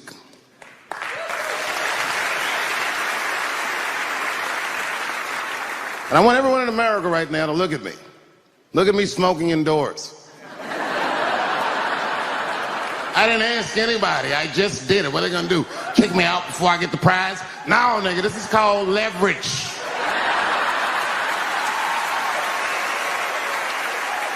The thing that I liked best about tonight was that I saw so many people from different parts of my life, like friends that I grew up with here in DC, friends of mine from Ohio then and now, friends of mine from comedy clubs, all the fucking musicians that blew my mind. You guys have no idea how you inspired me. I want to give a special shout out to my OG, Tony Woods. Miles Davis has a quote. It's one of my favorite. Miles Davis said so much cool shit, but one of the things he said I always loved, he said, it took me years to learn how to play like myself. You know, he would watch other musicians and he would try to play like Dizzy or Bird or all the guys who were great. Tony Woods was my Dizzy and Bird if I was a Miles. I was trying to play like you. You were the first person I ever saw do it absolutely right. You were fearless and you told the truth. There's something so true about this genre, when done correctly, that I will fight anybody that gets a true practitioner of this art form's way, because I know you're wrong. This is the truth. And you are obstructing it. I'm not talking about the content, I'm talking about the art form. Do you understand? Do we have an agreement? And what I really wanted to say tonight, and I'm glad I get the platform to do it, I'm gay. I am gay, and I can't wait to see what this does for my career, being gay like this. So many special shout outs. One of the main architects of the comeback of the century, my brother and my mentor, the mighty Stan Lathan. I never dreamed that I would be able to work with someone as great as you. These last 5 specials, straight fire. I wouldn't want to do another special with anybody else but you. So eat your motherfucking vegetables and live as long as you can, because we doing a few more of these bitches. Neil Brennan, your speech made me cry because it reminded me of all those hard days of work and all that money I never got for it. The other real special shout out I gotta make, because none of this would have been possible on any level without this person, is my mother. Mom. My mother. Mom. You have no idea what I put this woman through. If you had just given birth to me, that would have been more than enough. But the fact that she raised me and raised me well, we had a real oral tradition in our house. I knew the word griot when I was a little boy. A griot was a person in Africa who's charged with keeping the stories of the village. Everyone would tell a griot the stories, and they would remember them all so that they could tell future generations. And when they got old, they'd tell them to someone else. And they say in Africa, when a griot dies, it's like a library was burnt down.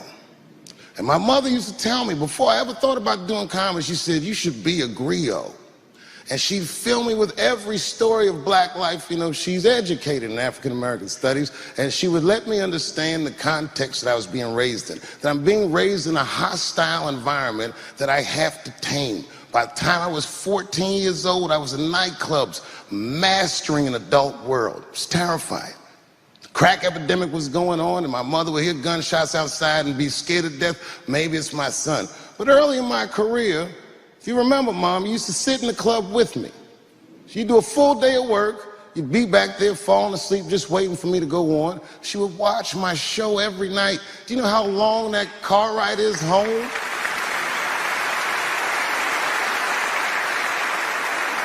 How many of you have ever heard your mother say, pussy jokes were a little too much tonight, son?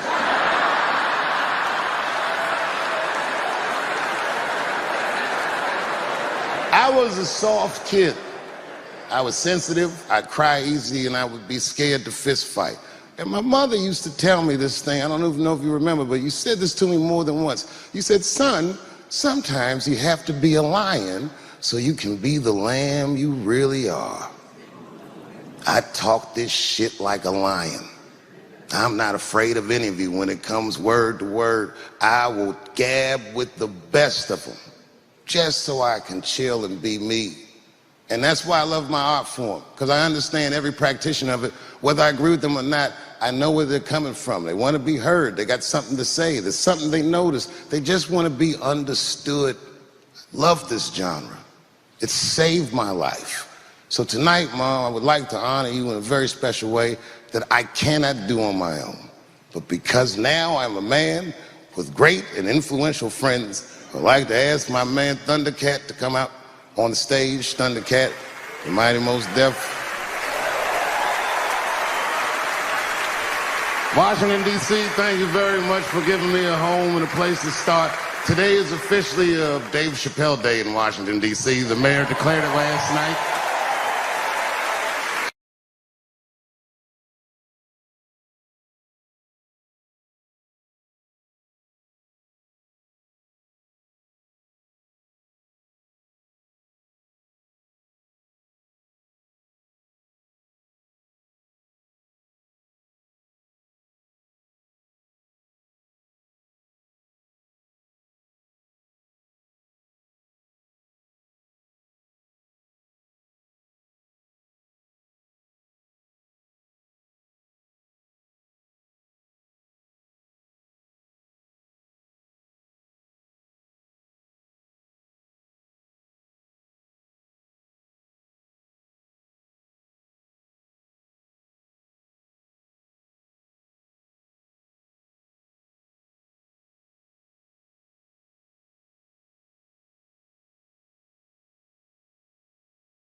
Gay people have a hard time doing that recently.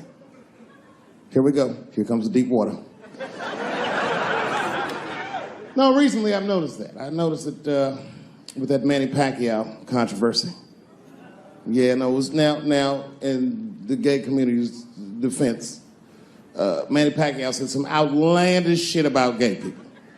Very, very not nice things that I won't repeat, but there was biblical verses and some analogies to animals. Wasn't a good look. Nike took his shoes immediately, which I thought was a little harsh. A little harsh. You know what I mean? Because he's, just because he's Asian. You know what I mean? Fuck, you gonna take shoes off Asian dude to appease a gay dude? You know what I mean? No? You don't know what I mean. But Asian people kind of know what I mean. No? No Asians in the front? No? No, this is what I mean. Okay, look. Okay, you're an Asian dude. No, I say this with no disrespect. But we're all Americans, right? And we can agree that America has a huge body count all over the world, but nowhere more than Asia.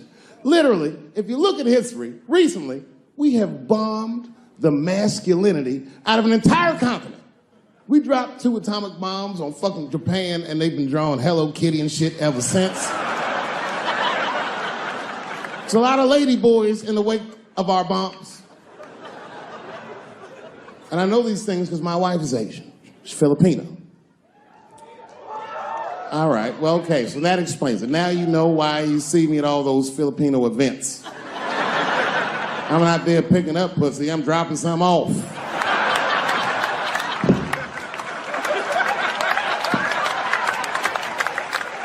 I take my wife to all that shit. I took my wife to see Pacquiao fight Mayweather. We sat ringside, okay? That was a quiet car ride home. That's what that was. But if you know what's popping in the Philippines, you know that they got a whole generation of kids in the Philippines growing up without their mothers. Yes, a lot of women in the Philippines go to the Arabian Peninsula, they come to the United back home, which is still one of the #1 staples in the Philippines economy, money that their expats send back to the Philippines. The men, on the other hand, are left rearing children, twiddling their thumbs, waiting on their wives' checks. These men have been fucking emasculated. And then suddenly, a boxer rises from amongst them and reinstates their manhood with his motherfucking fist. This is not the guy you're supposed to ask, what do you think of homosexuals? He's not your champ. Shit. That's why I don't have a sneaker deal, because if you say something that people don't like, they'll take your fucking shoes off. Road ahead. They've got the longest mental gap to bridge. That's all I'm saying. Because, you know, whenever I see one of them T's on the street, I don't mind them, but I'll be like, man, I miss Bruce. I'm sorry, guys. I'm 42. I remember Bruce Jenner. Before the Kardashians, before all that, this motherfucker was a white American superhero. It was amazing. He was beating Africans at track and field. We'd never seen anything like it. He was on my cereal box growing up. You know how much of that cereal I ate, nigga? I didn't know he was gonna do that.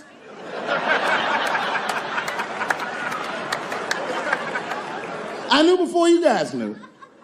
I heard things on the street in Hollywood. You know, you just be out, see people. Hey, what's up, Kanye? Why the long face? Nigga, you'll see. Got 2 mother-in-laws now. And when I heard he was gonna do it, I was scared. I didn't think the public was ready.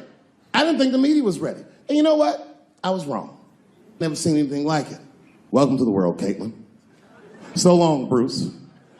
Hello. Somebody called me a nigga in traffic last Wednesday. It's so long, it takes a minute.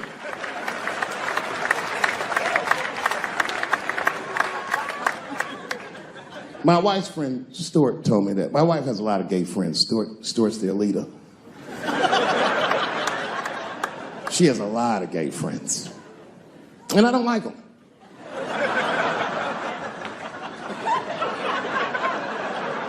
Not because they're gay, I'm just judging them on the merits of their character. They're just not nice dudes. They're fucking rude house guests. They're sitting on my couch, giggling with my wife, eating my motherfucking macaroons. And I come in, they act like the party's over. Hey, Stuart, what's going on? This guy talks to me the way a cat would speak if a cat could talk. Hi, David.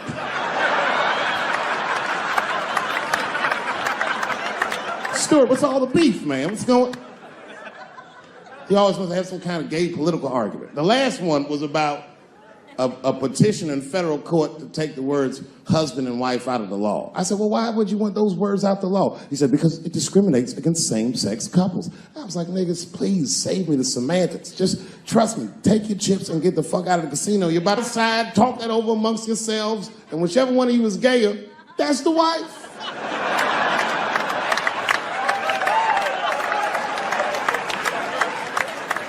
No, Stuart didn't like that. Stuart educates me about this movement, you know what I mean? I didn't even know shit about it. He told me it's called LBGTQ.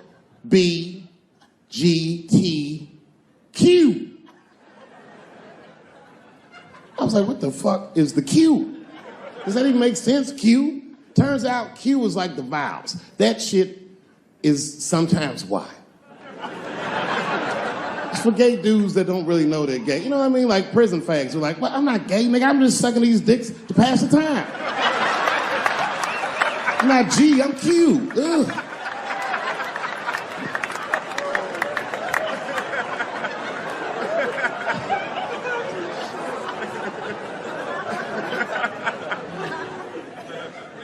I think, okay, again, of all those letters, the T has the toughest road ahead. In fact, I think the T should stand for tough. If Martin Luther King had a sneaker deal, we'd still be on the back of the bus. They always true, the Nike exec come up, hi, Martin, we need you to tone down the talk of civil rights and blacks being humans. It's upsetting our southern distributors. But I don't understand. I thought that's why I had a sneaker deal in the first place. Not quite. Really, it's a walking shoe, and we like the marching, but try to understand. Fuck that shit. You know, I get it, though. I understand why gay people are mad, and I empathize. You know what? I'm just telling you, this is a black dude. I support your movement, but if you want to take some advice from a Negro, pace yourself. These things take a while. Just because they passed the law doesn't mean they're going to like you. Brown versus Board of Education was in 1955. I was shocked. Is this happening? Wait a minute. Is this a time in American history when an American can make a decision for themselves, and even though other Americans don't understand it, they'll support it and let this person live a happy life? Is this what's happening? If it is, then good for America. That's Dave Chappelle, the American. Although Dave Chappelle, the black American, he was a little jealous. I was like, how the fuck are transgender people beating black people in the discrimination Olympics? If the police shot half as many transgenders as they did niggas last year, it'd be a fucking war in LA. I know black dudes in Brooklyn, hard street motherfuckers that wear high heels just to feel safe.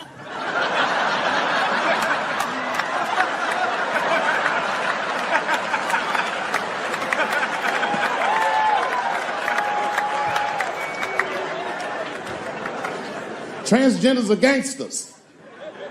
I used to do business with a transgender in Hollywood.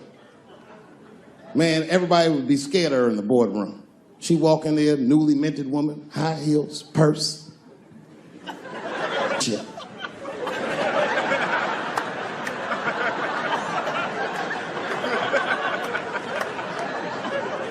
And then she walked to the head of the conference table, stare at us all, reach in her purse, pull her old dick out and throw it on the table. Let's talk business, gentlemen. Ah!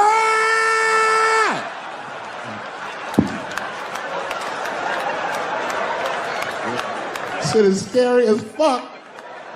If your best friend pitched that to you, you'd be horrified. yo, nigga, let's go to the hospital and cut our dicks off and make pussies out of them shits. What? Can't we just get matching jackets or tattoos or something? Sure that's what you want to do? There's only one way to find out, nigga. Wu-Tang, bow, bow. Let's go to the club and trick niggas into fucking us, yeah. Sugar, water, purple. That's the ingredient, sugar, water, and of course, purple. It's too fucking much. I got a lot of things to talk about tonight. First of all, I've stopped smoking weed. With black people, you didn't let me finish, motherfuckers. God damn. I'm sorry, black people, to break the news so publicly, but I can't smoke with you anymore. Every time I smoke weed with my black friends, all you talk about is your trials and tribulations. I'm sick of that shit. I got my own problems. Nigga, it's a waste of weed. I'm smoking weed to run away from my problems, not take on yours. From now on, I smoke weed exclusively with white people. Calm down, motherfuckers. You win by default. You got good weed conversation. All white people talk about when they get high is other times that they got high. I can listen to that shit all night. Dude, remember at Frank's last week? It's fucking smashed, man. And catalogs everything they drink. 2 shots of Jaeger, tequila, 4 bong hits, man, beer, cheeseburger. That shit is great. Only bad part is you cannot pass out around white people. Every time white dudes pass out around each other, they always do some borderline gay shit when the guy's asleep. Frank fell asleep, so he like stuck a carrot in his ass and put shaving cream on his balls. Like, why, motherfucker? Why would you do that to a friend of yours? He trusted you enough to sleep around you. You gonna put a carrot in his ass? Is that nice? I tell you right now, if I put a carrot in a black dude's ass, a nigga will kill you when he wakes up for some shit like that. That is an automatic death sentence on the street. It's a rap for you. I'm gonna kill that motherfucker. I thought y'all was friends, baby. What happened? I fell asleep at his house, right? We was drinking, and I fell asleep at his house, and while I was sleeping, right? I'm just gonna kill that motherfucker, all right? That's all you need to know. And fuck carrots. But everybody's getting along. I see that shit. I see it all around. Blacks and whites don't fight so much. You know who don't have no beef with anybody is Asian people. I see how y'all be doing. Y'all just lay in the cut. Only people Asian people beef with is other Asian people. Like if you call a Korean guy Chinese, I've done this. They will flip out. Hey! What make you think I'm Chinese? I am Korean. I look Chinese. Yes, motherfucker, you do look Chinese. That's why I said it. It's an accident. Nigga, to the untrained eye, you all look Chinese to me. It's a mistake. I'm not trying to offend you. Some people say all black people look alike. We don't get bent out of shape. We normally just call those people police. Okay? Just learn to live with it. That's all I can tell you. Everybody's afraid of police now. I'm scared to death of these police. I am, nigga. I got a police scanner. First money I got, this is the first shit I went out, bought me a police scanner. I just listen to these motherfuckers before I go out, just to make sure everything's cool. You hear shit on it. Calling all cars, be on the lookout for a black male between 4'7" and 6'8". Staying in the crib tonight, fuck that. Gotta work on that alibi for a minute. Every black person needs an alibi. I do them impromptu joints. If I'm by myself and need an alibi, I'll just open up the windows in the apartment, turn all the lights on, start beating off right in the window. Look at me. Hey, everybody, look, it's me, Dave Chappelle. I'm crazy, I'm jerking off. Note the time, motherfuckers. It's 2:35. Look at me, I'm jerking off in the window, 2:35. Comedian Dave Chappelle is June 10th. Note the time.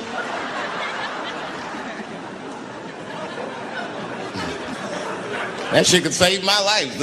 Officer Dave Chappelle couldn't have done that. I saw him in his window masturbating from 2:35 to 2:37. I'm certain of it. He was standing on a clock and holding a calendar and today's paper. Fuck, I need an alibi. I can't be no celebrity. This shit is just the worst. I'm seeing it. I see why stars are crazy, man. These motherfuckers. I went to Disney World with my kids, which is a big deal for me. I don't get to see my kids so much. I do Chappelle show 20 hours a day. Sleep for like half an hour, raise my kids for 10, 20 minutes, and I go back to work. Now, this particular day, I got to hook up with the kids. We went to Disney World. Everybody at the park. Fucking everybody. Hey! I'm Rick James, bitch! Hey, I'm Rick James, bitch! It's like, hey, man, hey. You mind not calling me a bitch in front of my kids? Time out, motherfucker. We take a day off. Even Mickey Mouse did it. I said, this is the most unprofessional shit I have ever seen in my life. Rick James, bitch. Oh, I was fed up. I caught that motherfucker with an uppercut. Bop! Knocked his head clean off. Everybody was screaming. Oh my God, oh my God. Mickey Mouse is Mexican.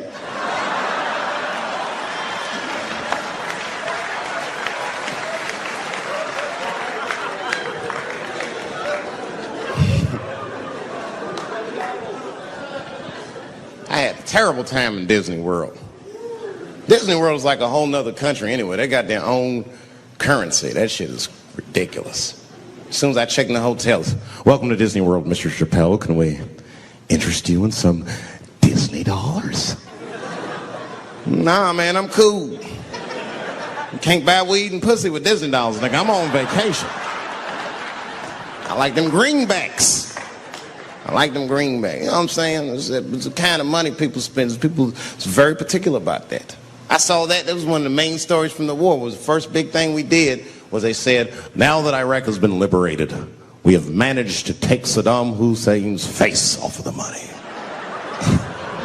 And I'm not gonna lie, when that press conference came off, I was like choked up. I was actually proud to be an American because that is a very subtle psychological nuance of oppression to have a dictator on your money. And it's thoughtful to be able to take that motherfucker off for the goodwill of another person, right? But then I thought, well, if you could do that for Iraq, what about our money, man? Our money looked like baseball cards with slave owners on it. George Washington is the worst of the worst. Yes, I said it. You mythologize this motherfucker like he was the greatest dude, man. If I went back in time with a white person and we saw George Washington walking in front of our time machine, my white friend would probably be like, oh my God, Dave, look, there's George Washington. It's the father of this great nation. I'm gonna go shake his hand. I'd be on the other side like, run, nigga, George Washington. And we'd both be right. You like him because he wrote the Declaration of Independence and all that shit. We hold these truths to be self-evident. All men are created equal. Go get me a sandwich, nigger, or I'll kill you. Liberty, justice for all. Am I wrong? Am I wrong? Wait a minute, did he not own slaves? Didn't he own slaves? That's all I'm saying. I almost protested the war in the beginning. Almost. Until I saw what happened to them Dixie chicks. I said, fuck that. If they'll do that to 3 white women, they will tear my black ass to pieces. I don't want to hear that shit. Yeah, man, they would. But I'm like, for real, why you care so much what the Dixie chicks say? It's not like they political scientists or nothing. They just bitches that can sing good. You know what I mean? Stop worshiping celebrities so much. Just don't listen, pay attention. I remember right around September 11th, Ja Rule was on MTV. That's what they said. We got Ja Rule on the phone. Let's see what Ja's thoughts are on this tragedy. Who gives a fuck what Ja Rule thinks at a time like this? Nigga, this is ridiculous. I don't want to dance. I'm scared to death. I want some answers that Ja Rule might not have right now. You think when bad shit happens to me, I'll be in the crib like, oh my God, this is terrible. Could somebody please Find Ja Rule, get hold of this motherfucker so I can make sense of all this. Where is Ja? Guide me, Ja Rule.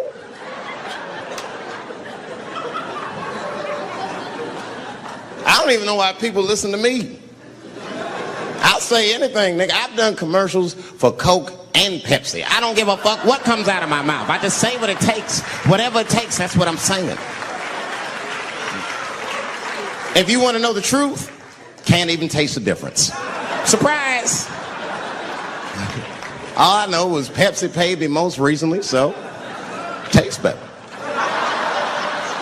It's pretty much how the game goes. I'm just being real, man. There's too much goo-gagging over celebrities. People don't know what's fake and what's real anymore. That's why Bill Cosby got in trouble. Look what happened to Bill Cosby. Bill Cosby said some real shit, and the whole world freaked out on him. For what? For having an opinion?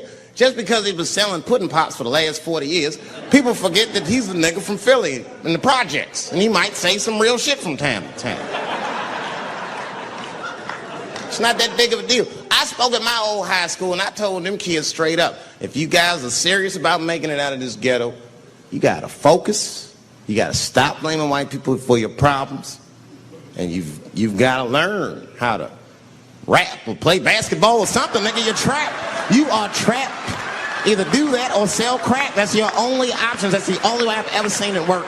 You better get to entertaining these white people, nigga. Get to dancing. Go on out there and be somebody.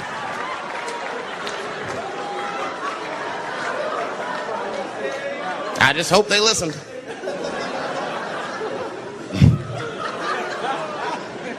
This shit is ridiculous. People worship television. They worship this shit. You know, like if you watch a movie, right? Say you're watching a movie and one character says to another character, say, hey, what's your number, man?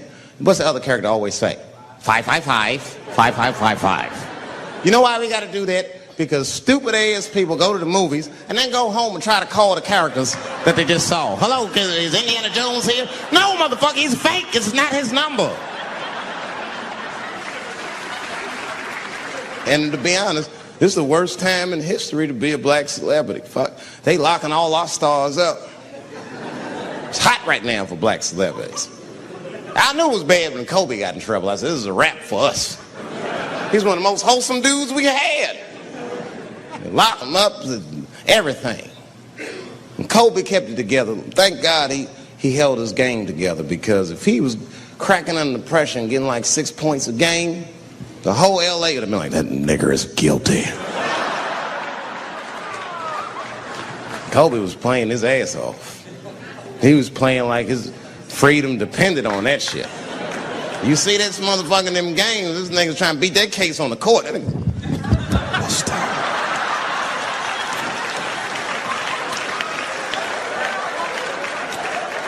like the judge threw him the ball, like, play for your freedom.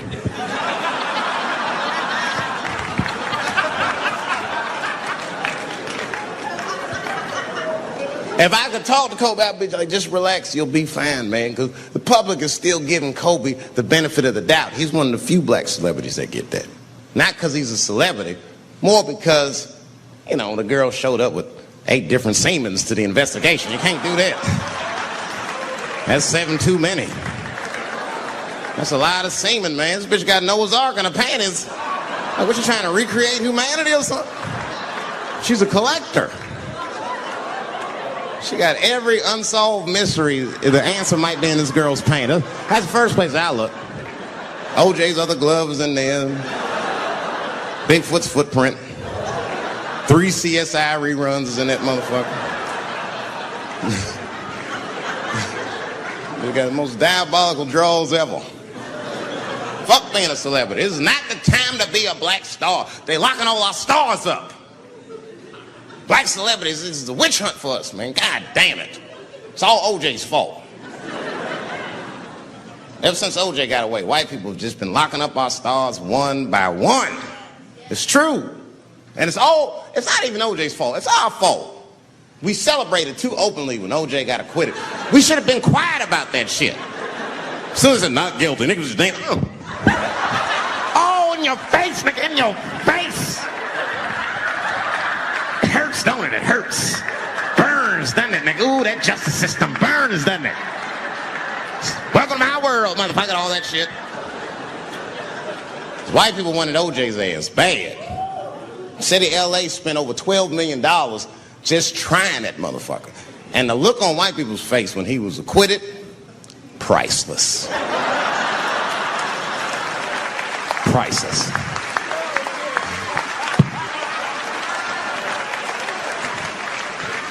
And that's why I don't trip off of being a celebrity. I don't like it. I don't trust it. Because 1 minute they all love you, and the next thing you know, you're in front of that courthouse dancing on top of a car just trying to figure out what the fuck happened to you.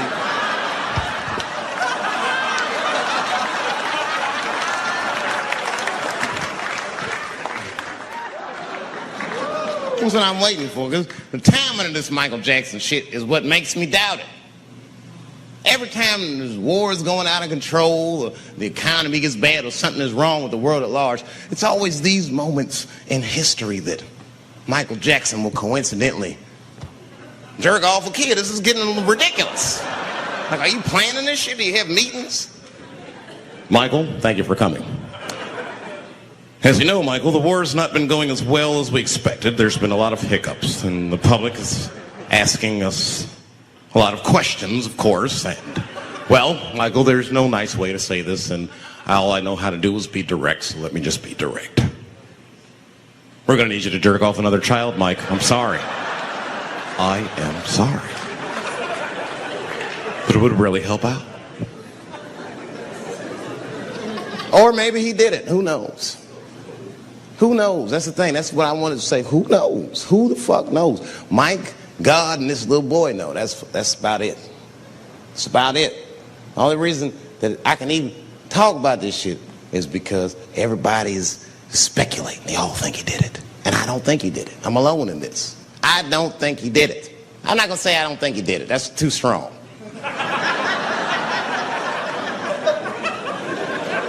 Let me just say I am reserving judgment until all the facts come out. But so far from what I heard, I mean, the kid said he was dying of cancer. He was in Make-A-Wish Foundation. He claims he had 2 weeks to live, and it was his dying wish to meet Michael Jackson. Come on, man, give me a fucking break. This kid is 10 years old. He don't remember Thriller. The fuck you want to meet Michael Jackson for, honestly? I remember Thriller, and I just, like, kind of want to meet this nigga. Like, I wouldn't break an appointment to meet him. I'll put it that way. I'd have to already be free. That's ridiculous. It's like if I'm dying in 2 weeks and go, oh, mama, get me in a room with Chubby Chuckle. I wouldn't want to meet that motherfucker. My last 2 weeks. Why not Usher or somebody like this? So then the kid claims he goes to Michael's house. This is where it all gets crazy. I don't, like, you know, he does everything you'd expect at Michael's house. They climbed trees and rode roller coasters and Ferris wheels. The chef made cookies, pies, and cakes. They was petting the monkey and the giraffe, sang songs, kid shit. And in the middle of all this childlike activity, for some reason, Mike pulled out some wine and some pills and sucked his kid's dick. Folks, it hurts me to say it. And the kid had the nerve to call that abuse. Motherfucker, that is a good host. God damn, what else do you want? What else do you want? I'm lucky to get a glass of grape drink at my friend's house. Let alone a roller coaster ride and my dick sucked. Mike must be confused, like I brought you in my house, I fed you, I sucked your dick, and this is how you repay me, motherfuckers? This was your wish, not mine. Thought you were dying in 2 weeks. What happened to that motherfucker? I've been in court for a year and a half. You get stronger every time I see you.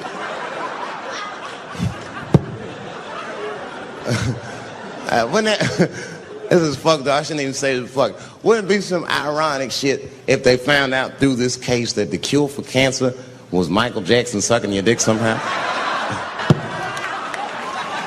Like if Mike had powers like Green Mile and all the kids like, please, Mike, suck our dicks. Never again.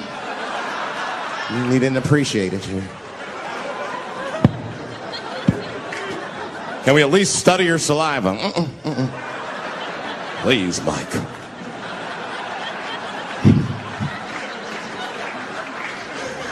just doesn't stop, though. It just doesn't stop. And the only reason I can talk about Mike is because he's a freak. He's a freak. That's why people let you talk about him. Because if I brought up Catholic priest fucking kids, it'd get quiet as shit. But when Michael Jackson does it, it's okay because he's a freak. His face is all cut up. But just remember, when you look at that thing that he calls his face, that he did that for you somehow. Somehow he thought you might, maybe it'll help. Maybe people will like me more if I turn myself into a white, ghoulish-like creature. I don't know what the fuck it is, but he did it for you. And I appreciate the gesture, Michael Jackson. If you're watching this, I appreciate that gesture, and I want you to know, fuck everybody, Dave Chappelle understands. Because you want to know something? I'm getting some work done. Surprise, yes. Nothing major. You would never know if I didn't tell you, but it's some shit I'm insecure about that I want to work on. If you must know, I'm getting Botox done on my balls to get these wrinkles out. Finally, I have these shit smooth as eggs. No, I can't wait. I cannot wait. And I'm not stopping there. That's just phase one, baby. I'll be like Bob Vila, these old balls. I'm fixing them up. I'm plucking all the hair out. I gotta make room. I know this. I gotta make room. I'm gonna tattoo a gangster ass face on them. Mean expressions like this. And then I'll grow the hair back on the bottom so they got beards like me. And then I'm hitting that beach and looking for ball suckers. I'm gonna wear some high shorts just like this. And walk up to women with a confidence I've never had before. Pardon me, miss. I don't mean to be rude. But do you suck balls? Excuse me? Miss, relax. You didn't even let me finish. Do you suck these balls? Oh my God, those balls are as smooth as eggs. Yes, I'll suck them. I've played this scenario out in my mind a million times, lady. That's how it always ends. Yes, I'll suck those balls. All our stars, man. R. Kelly pissed on his victim. I know, it was rough. But I mean, again, I can't even judge R. Kelly. First of all, we don't know if these allegations are true, and not even if they are true. If you want to know how I feel about it honestly, if a man cannot pee on his fans, I don't want to be in show business anymore because, well, that's why I got in the game, baby. I got dreams too.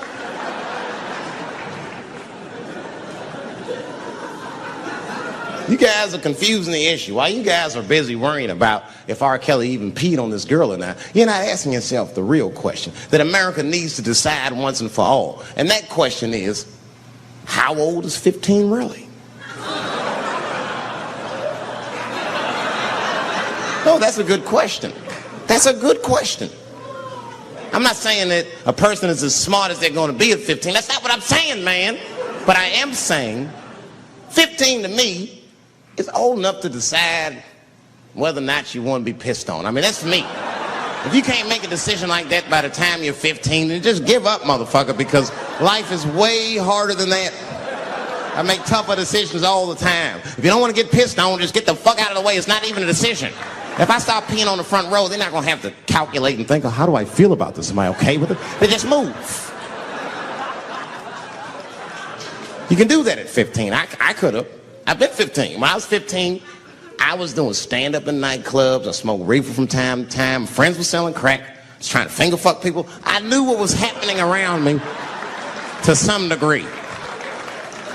Getting pissed on was the least of my worries at 15. Trust me.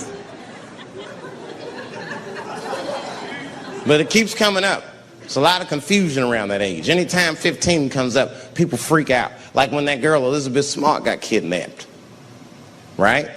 Remember in Utah last year, 15-year-old girl Elizabeth Smart was kidnapped, and then they finally found her, and the whole country was relieved. And I was the only one saying, damn, she wasn't that smart after all. Not because she got kidnapped. That could happen to anybody. I'm not knocking her for that. I'm just saying, if you kidnapped me when I was 15, you gotta take me further than 8 miles away from my house, man. God damn. You can't hold me prisoner around shit I recognize. I'll break away. I'll break away. Fuck off me, nigga. That's my bus stop. I know where I'm at. I'm going home.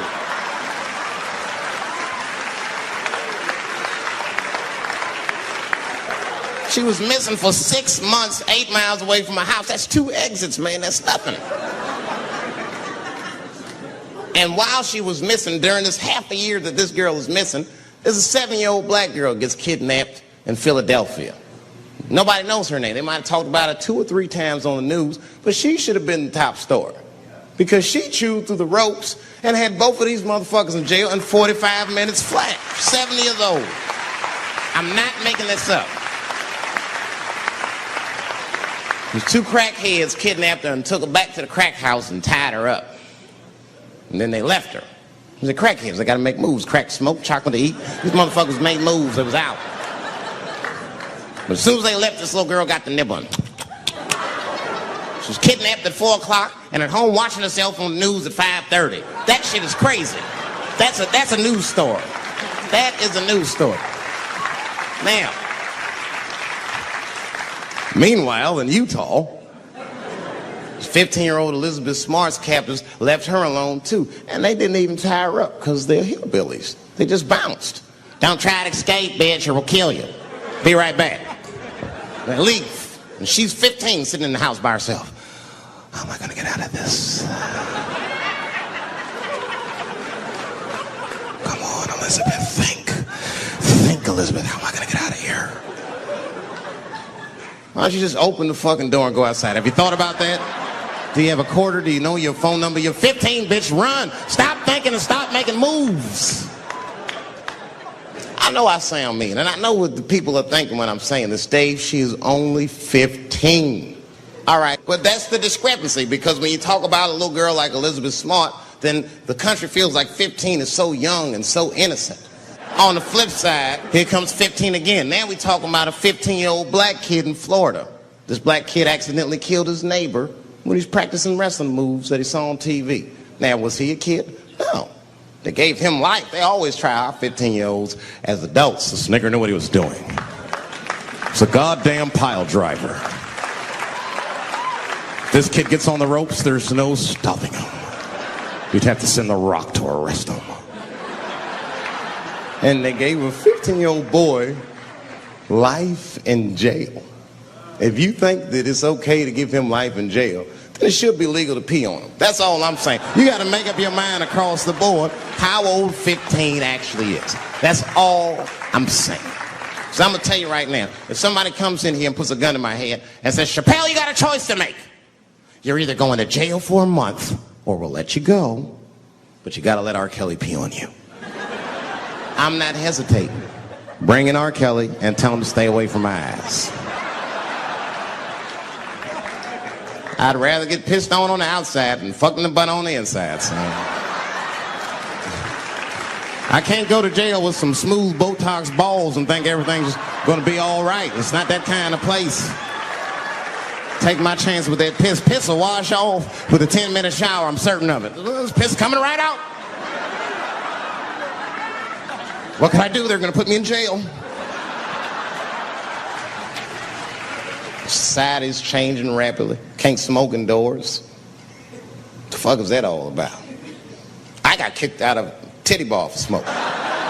No, that shit was ridiculous. The stripper did it. The stripper came up like, your smoking is a health risk for me. I don't want to work in this kind of environment. Bitch, you have your gonorrhea-infested pussy in my face. You started it.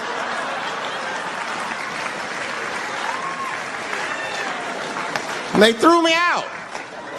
It's the dirtiest place I've ever been thrown out of. And just to give you an idea of what I mean by dirty, lap dances at this place, $3. It's fucking disgusting. And at the same time, who could pass up a sale, son? It was $3. Of course I did it. It's only 12 quarters. Said, I'll break a 5 for that.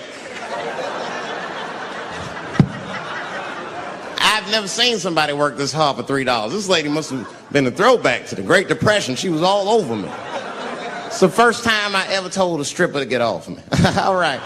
Yeah, thank you very much, miss. Thank you. That'll be all. That's enough. Thank you.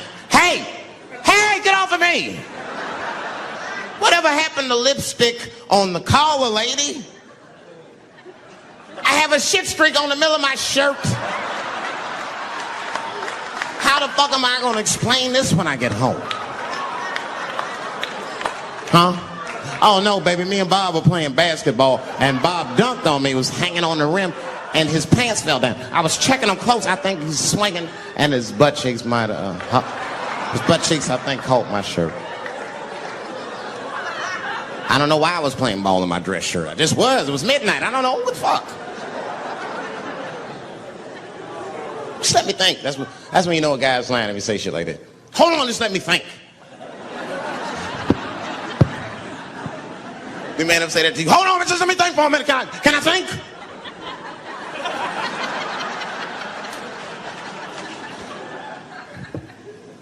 But y'all women, man, you guys just made too much progress too fast. Not too much, but you're confused by it. You made so much progress, you even confused. Men and women, we both like, what the fuck just happened? Because women got all this money now, but they still like women. Like, oh, you never take me anywhere anymore. And the dude be thinking, bitch, you got more money than me, you never take me anywhere anymore. And at the same time, you don't treat a man like a man. You don't cook, you don't clean, and you don't do anything a motherfucker says. You tell a motherfucker what to do. I see women doing this to men all the time. Come on!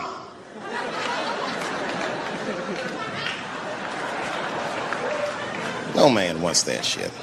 So want anybody that tell me what to do that much. You gotta work with me. Like if it makes a man feel like a man to watch the game, then just let him sit there and watch the game for a minute. And if he happens to look over at you while he's watching the game, don't look at him all mean and make him feel guilty about watching it. Just pick up your own titty and suck it. Just try it out.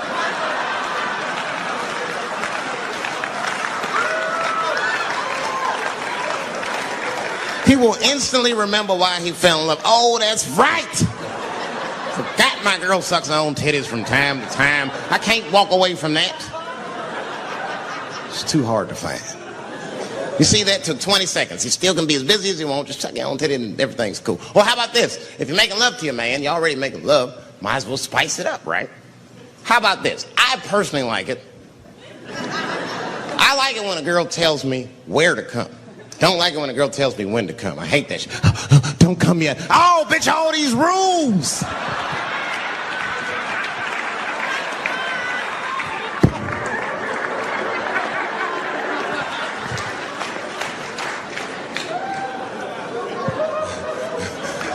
Instead of doing that, why don't you just tell us where? It's make us feel better, especially if you're aggressive about it. I like when a girl goes, wow, come in my face! Stick your chin out like a boxer. Bring it on, motherfucker! You're a bum! But it doesn't have to be that wild or explicit. Look, all a man wants to know is that you're interested and that you're participating. You can say anything, he'll be happy. Oh, come on top of the television. All right, fuck it.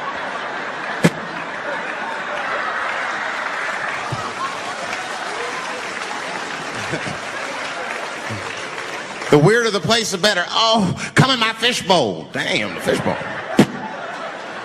Oh shit, they're eating it. Oh.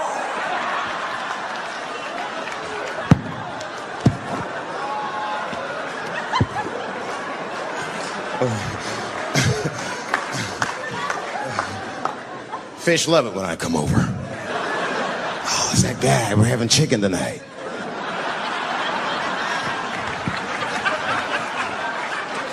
You guys, man, thanks, man. It's been the best year of my career. By far. I appreciate you guys watching me. Because I do for my kids, really, man. And my kids are off the hook. You think I'm a bad motherfucker. Wait till you see the 2000 model Chappelle. This nigga is off the hook. My sons are bad. My oldest son is 3. This nigga made me a necklace out of macaroni. I said, this shit is baller. He painted the macaroni green and put it on a string. He tied it on my neck and he told me he was proud of me. And I got choked up. And he thought I was sad. That's how smart he was. He says, are you sad, Daddy? And I said, no, I'm not sad. You're too young to understand this, son. But this is fucking crazy. You used to live in my balls, man. Now you making jewelry out of macaroni. You a bad motherfucker. Long live Chappelle's.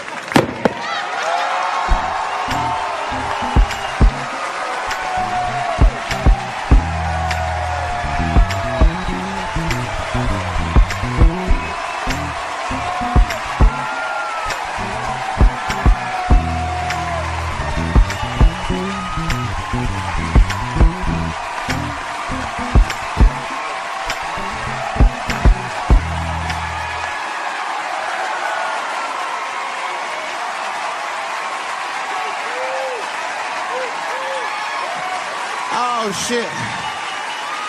Thanks, guys. Thank you. That's what it's all about.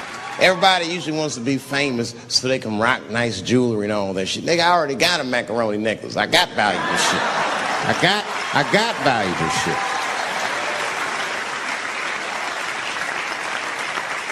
Not in it for that. Only kind of shit I want to do with fame that's like decadent is I want to go to Vegas to the $5,000 blackjack table. And I don't even want to play. I just want to be such a big star that I could go up to one of the players in a tight hand and put my dick on their show. And I'm such a celebrity, they think it's funny. Hey, what the fuck? Oh shit, Dave Chappelle. Wow. And get on the cell phone. You are not going to believe whose dick is on my shoulder right now. And this guy's balls are smooth as ass. He's had some work done. Couldn't thank you enough. God bless you all, man. Keep watching me. I'm going to try to make it interesting. Stay safe. I'm rich, biatch.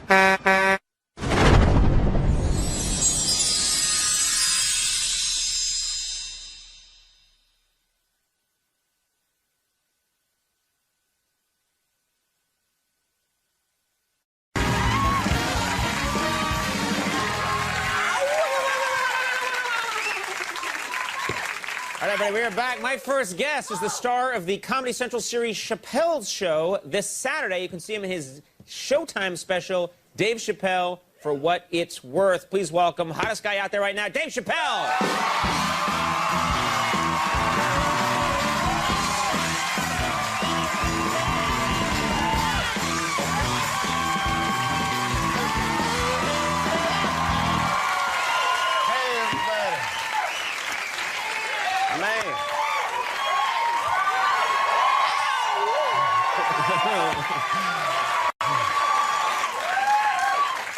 Man. Dave, to be... here we go. To be fair, some of that was spillover from my monologue. Just some love. Dancing ready. I got nothing tonight, buddy. How are you? I've been. You know, when I wear that shirt, I don't get away with it. You know what? Hi, everybody. Yeah. That's right. How are you? I'm great, man. You're great. You're doing it's just amazing. First of all, I'm blown away by what's happened to me this summer. It's been incredible. Yeah, and I don't want to embarrass you, but that's part of my job. You made this deal everybody's been talking about, and no one deserves this more than you. Sometimes people in show business make these deals, and you think, that's scum. But, Eric Estrada, what? I'm after Estrada. He's getting away with murder. But no, but you made this deal, Comedy Central, huge deal, $50 million deal. Everybody's talking about it.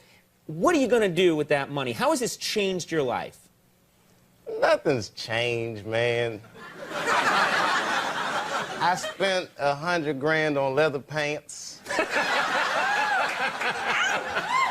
But you were probably doing that before. I mean, yeah, it's all the same. I've been giraffe shopping with the Jacksons. But other than that, it's just the usual stuff. It's just that my old friends aren't into giraffes like I am now. Right.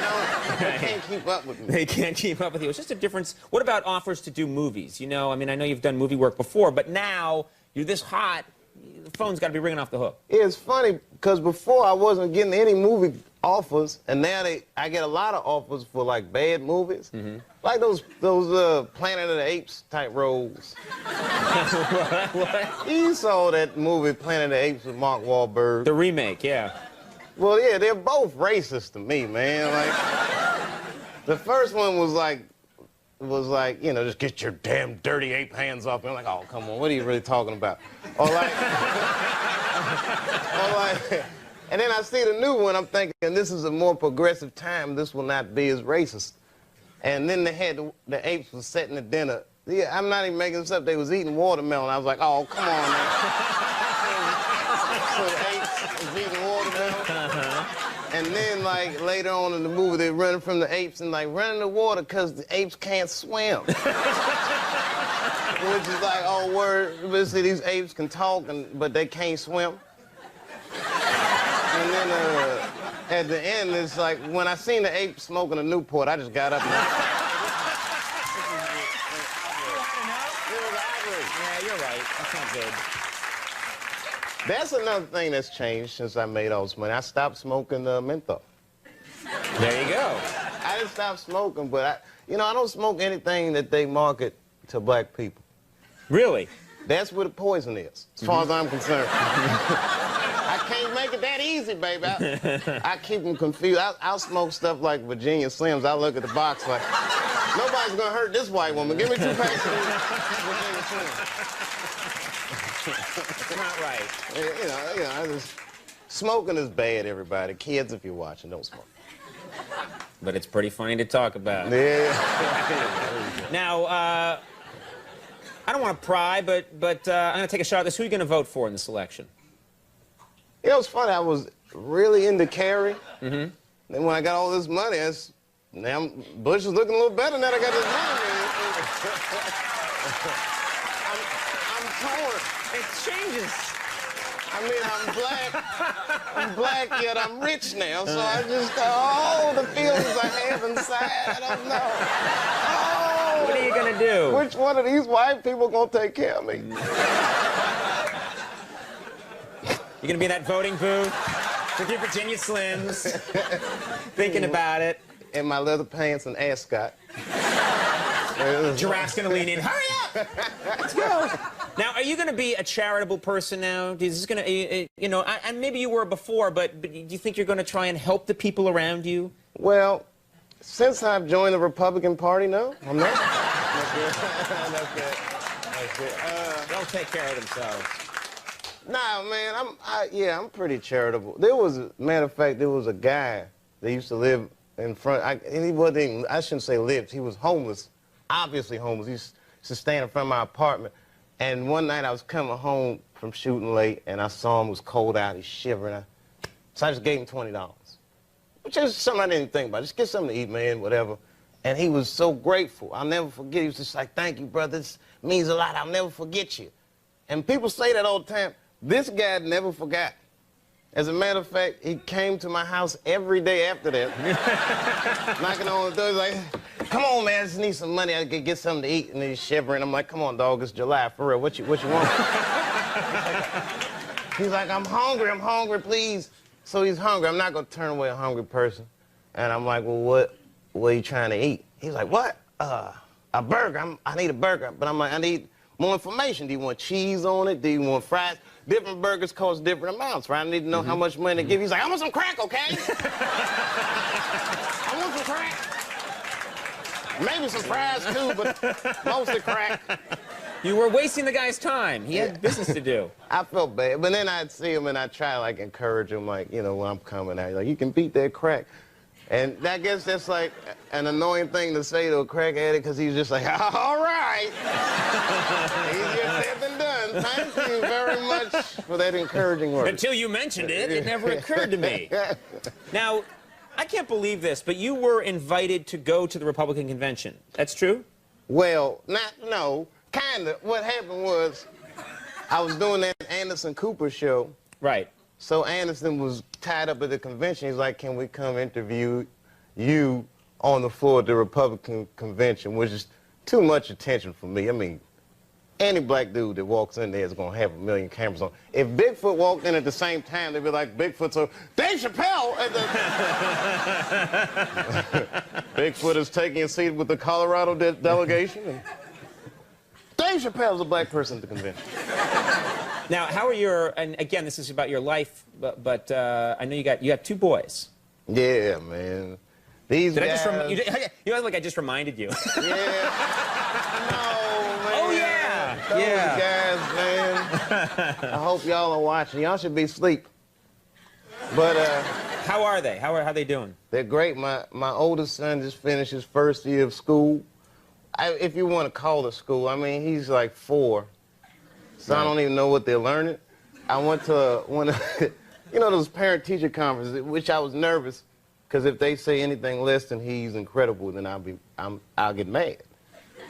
So, but she was like giving me his report card, like his running is great. His jumping is incredible. She goes through all the litany, she goes, but he needs to learn how to use his words more. So I'm like, what does that mean, use his words? She said, well, like at nap time, if someone's sleeping on his mat, he should come tell me and not kick that person. I was like, what you think I'm raising, a snitch? Kick him, son. You gotta go get some help. The kid's doing the right thing. That's right. I'm trying to get him to keep it real, you know. Keep it real. Yeah, man. I don't Good. want no son to come telling everybody who does something. Just kick him. Kick him. Kick him hard. Yeah, he'll move. Just kick him. All right. Well, Dave Chappelle, For What It's Worth, premieres Saturday night at 9 on Showtime. And you know what? No one deserves all the success more than this guy right here. Dave Chappelle. Keep going. Rose Byrne coming up. We'll take a break. We'll be right back. That's funny. How old